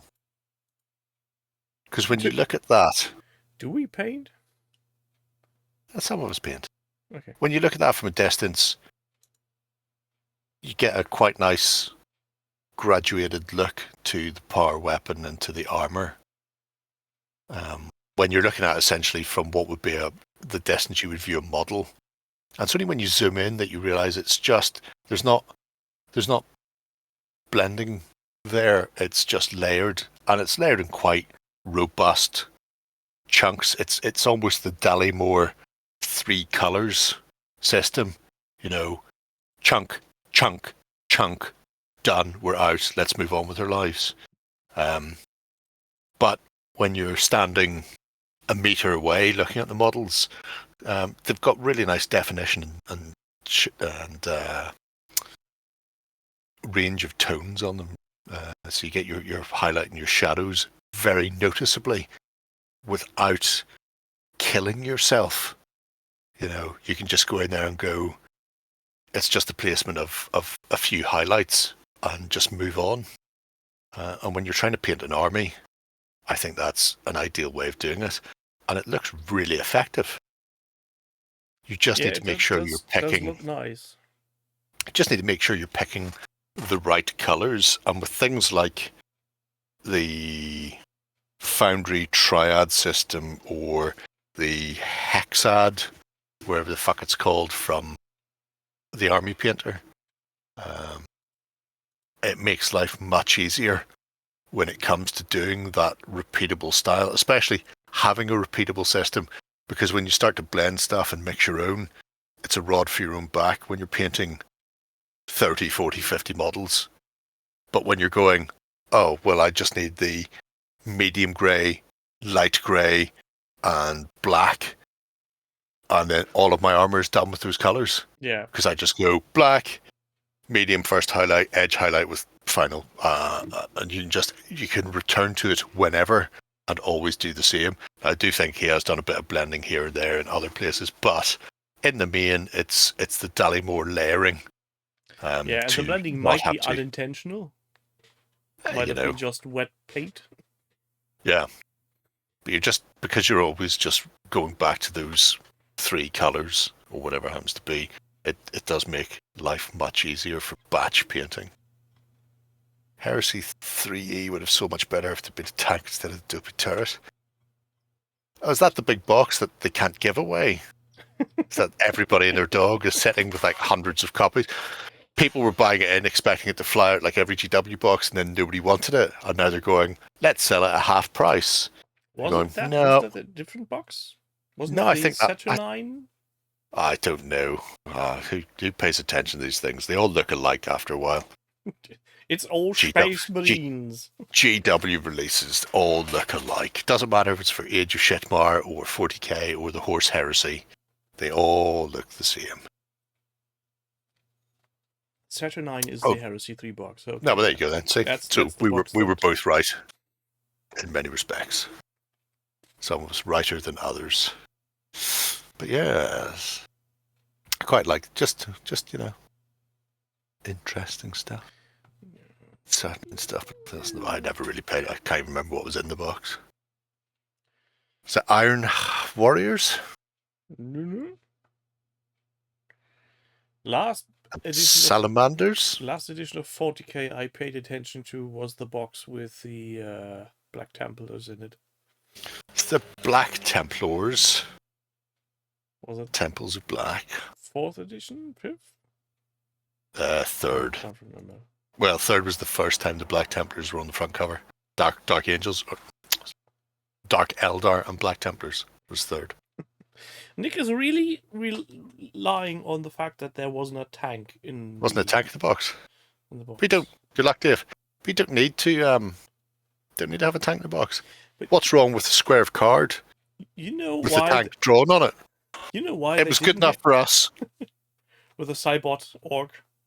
It was an orc dreadnought, and if you got the fantasy 4th edition, it was an orc wyvern and a high elf griffin. 2 monsters in your box, for fuck's sake. 2 of them. By Gropthar's hammer, what a shavings! You're darn right. I mean, technically, if they had put in a tank, I'm pretty sure it would have been missing the bottom part. Just makes them lighter. No, it enables the driver to have his feet down like Fred Flintstone. Fred Flintstone. For extra speed. The Fred Flintstone tank. I can't find my 1st edition, but I've still got 2nd edition with the polystyrene boards. And because I'm me, I never got round to painting my polystyrene boards, so they're still in the original grey polystyrene without any paint on them. What was it called? Moonstone? No, not Moonstone. The multi-award-winning Moonstone. I don't know why you keep leaving that bit out. No, the terrain on the Blood Bowl thing had a what was it called? It had a special name. Nobody knows what you're talking about. I know. You've gone mad. Mad, I say. Space what was granite or something? Special terrain in the what? No, it wasn't. It's a special name for the terrain. The psychostyrene pitch. Is that what you're talking about? No. Are we not talking about Blood Bowl 2nd edition anymore? Space granite or something? Weird. At least in these parts, they call it something like that. No, it sounds like madness. It sounds like you're freaking out. You know, the same sort of thing that the Marines were, and the people who made children's programming in the 70s and 80s. Some sort of mix of magic mushrooms, LSD, and cocaine. Your beer goggles have no power here. As we say in German, ich guck mal in die Flasche, wie spät es ist. Well, we've all been there. Something about playing. No, it's I'm taking a look into my bottle to see what the time is. So it's a play on words, but it's only funny for Germans. You're not allowed to laugh. That's all right. We would never laugh at a German joke. That would be insensitive or culturally impolite or something. I don't know. Cultural appropriation. You can't laugh at my puns. It's really funny though, because I seen a thing today where this guy was going on the funniest German. I know Germans are really culturally sensitive. We have a real affinity to the American Indians. The most popular movie of all time is a Western, and it has an American Indian in it whose name sounds like sneeze in German. And he's also homosexual. He's got a homosexual horse that keeps breaking down because it can't run anywhere. As this bloke just describing Astrogranite. Thank you, Wonky Goblin. That's the one I've thought about. Astrogranite. The Astrogranite. Oh, sure. But he's explaining this German film, and the guy he's explaining it to is going, "This sounds terrible." Oh, no, but it's funny. You see, it's funny because he's a homosexual. A homosexual Native American. You wouldn't see those, would you? You're not talking about the shoe of Manitou. I don't know. I would have to go back and rewatch the sketch. But it is a German guy explaining it to an American guy. That would be a relative new movie, not an ancient one. Because that just got a sequel in the cinema. does it have an American Indian whose name sounds like a sneeze? Could be. Time will tell. I'll find the link and I'll send it to you. Fear not. That sounds even more like a threat when you talk about Sirecast and stuff. No. Dungeon Ball was great. And it even just the second edition Dungeon Ball, where you put the two pitches together to make the crossed pitch, so you had 4 end zones. That was good. That was good times. Don't get those anymore. No. If you try, they come around your house and kick the shit out of you. Does Games Workshop still make cardboard inserts in White Dwarf? No. Why not? Why would they do that? Why would they give people something for free? They don't even tell people you can make terrain anymore.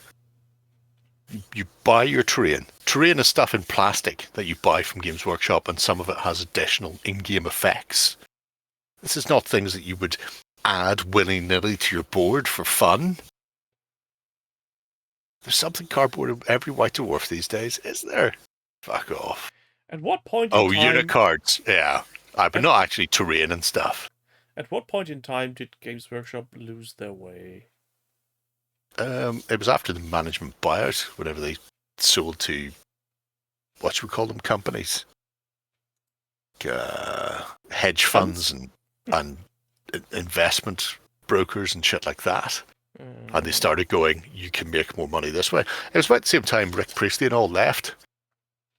When Rick Priestley was told by somebody that he should be designing more big monsters for Warhammer because they were more profitable based on sales of the Land Raider tank in 40k. That's the only reason monsters became huge, like on 200 mil by fucking 100 mil bases.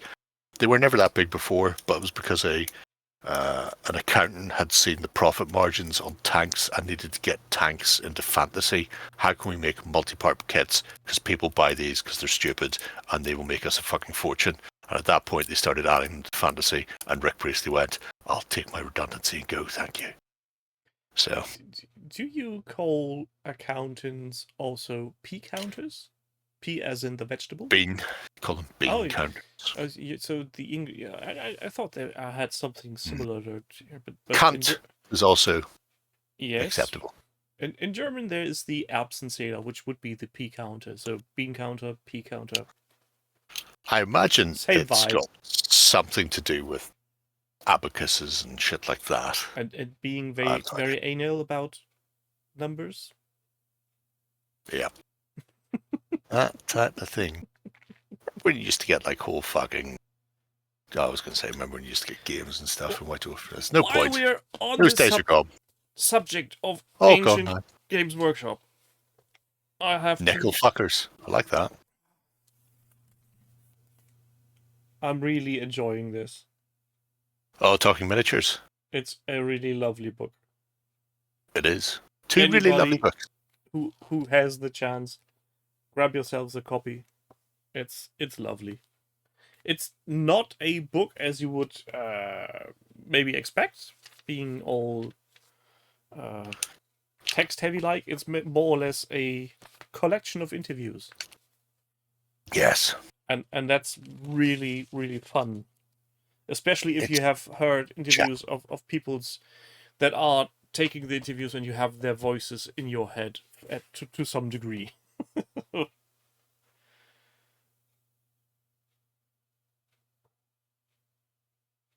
I'll let you answer that.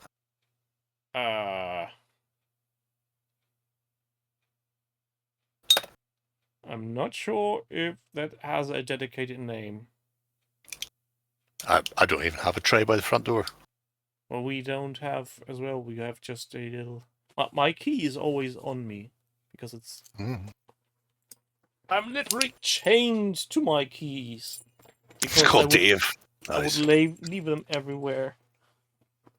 No, it's not called Dave. When if it has a name, it's a very technical term. Something more like Sebastian.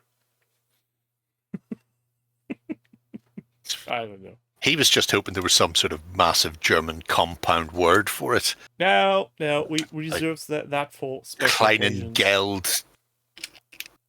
I don't know what tray or keys is or anything. Schlüssel und Kleingeld Aufbewahrungsschale. That type of thing. There you go. That's what's called. Write that down, Dick.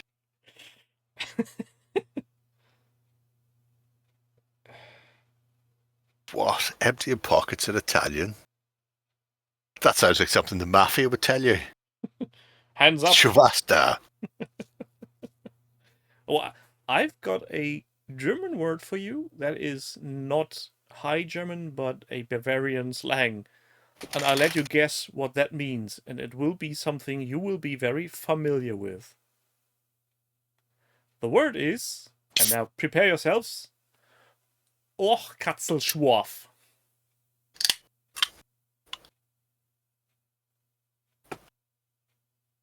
Say it again. Ohrkatzelschwarf. Is it mode lines? No. Shame. It's literally oak cat tail, which might be a hint. Is it the birch that people just get hit with? No. It's Why a would you have squirrel's tail? tail. Oak cat tail. Fair Yes, enough. Nick. Squirrel's tail. Och, Katzelschwarf. So if you ever get to Bavaria, just say Och, Katzelschwarf and you'll pass as native.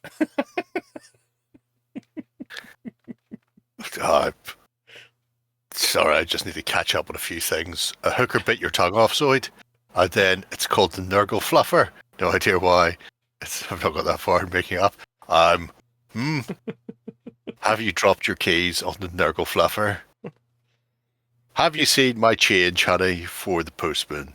No, it's a it's Nurgle the Fluffer. Nebelwerfer. That too. And Yeah. also it's Nebelwerfer. Not Werfer. It's not Mr. Herfer. It's Werfer. Fucking Landsknechte. Stück. Sonderkraftfahrzeug. Just imagining you doing this as well. Guten Abend. He was just really annoyed at people's pronunciation of German words. We had that young Mr. Hitler all wrong. I'm glad you've cleared that up for us, because I thought he was a bad guy. And now we know better. It's misunderstood. Jill, same for English for my ears most of the time. Oh, your dad tastes amazing. Bastards. I have no idea what your ma tastes like, but your dad tastes amazing. There's one for a t-shirt. I'm not going to say what's right on my mind now. Nope. No. No, no. Too many bad puns.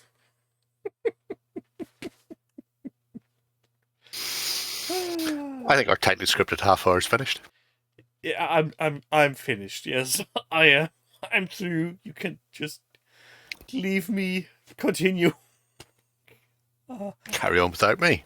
Carry on. That's a good one. Yeah. Carry on, Phil. I'm no good to you. Leave me here. Go on without me. Volkswagen. That's one of the things to this day I'm very flabbergasted how that term survived. Which one? Volkswagen. Why would it not survive? It was people's car. Yeah, but it was Everybody invented needs one. by the regime. You know, nothing wrong with that. And initially Look at the that nice bloody Mr. thing was called Kraft durch Freudewagen. Well, there you go. It's simplified in many respects. Strength Next thing you through say, happiness. Why Who is thinks of that? why is Hugo Boss not still around? Well, probably fucking Goebbels, Adidas. to be fair. Adidas, Hugo Boss. All there. Yeah. Yep. This Yep. and that and everything, and good night.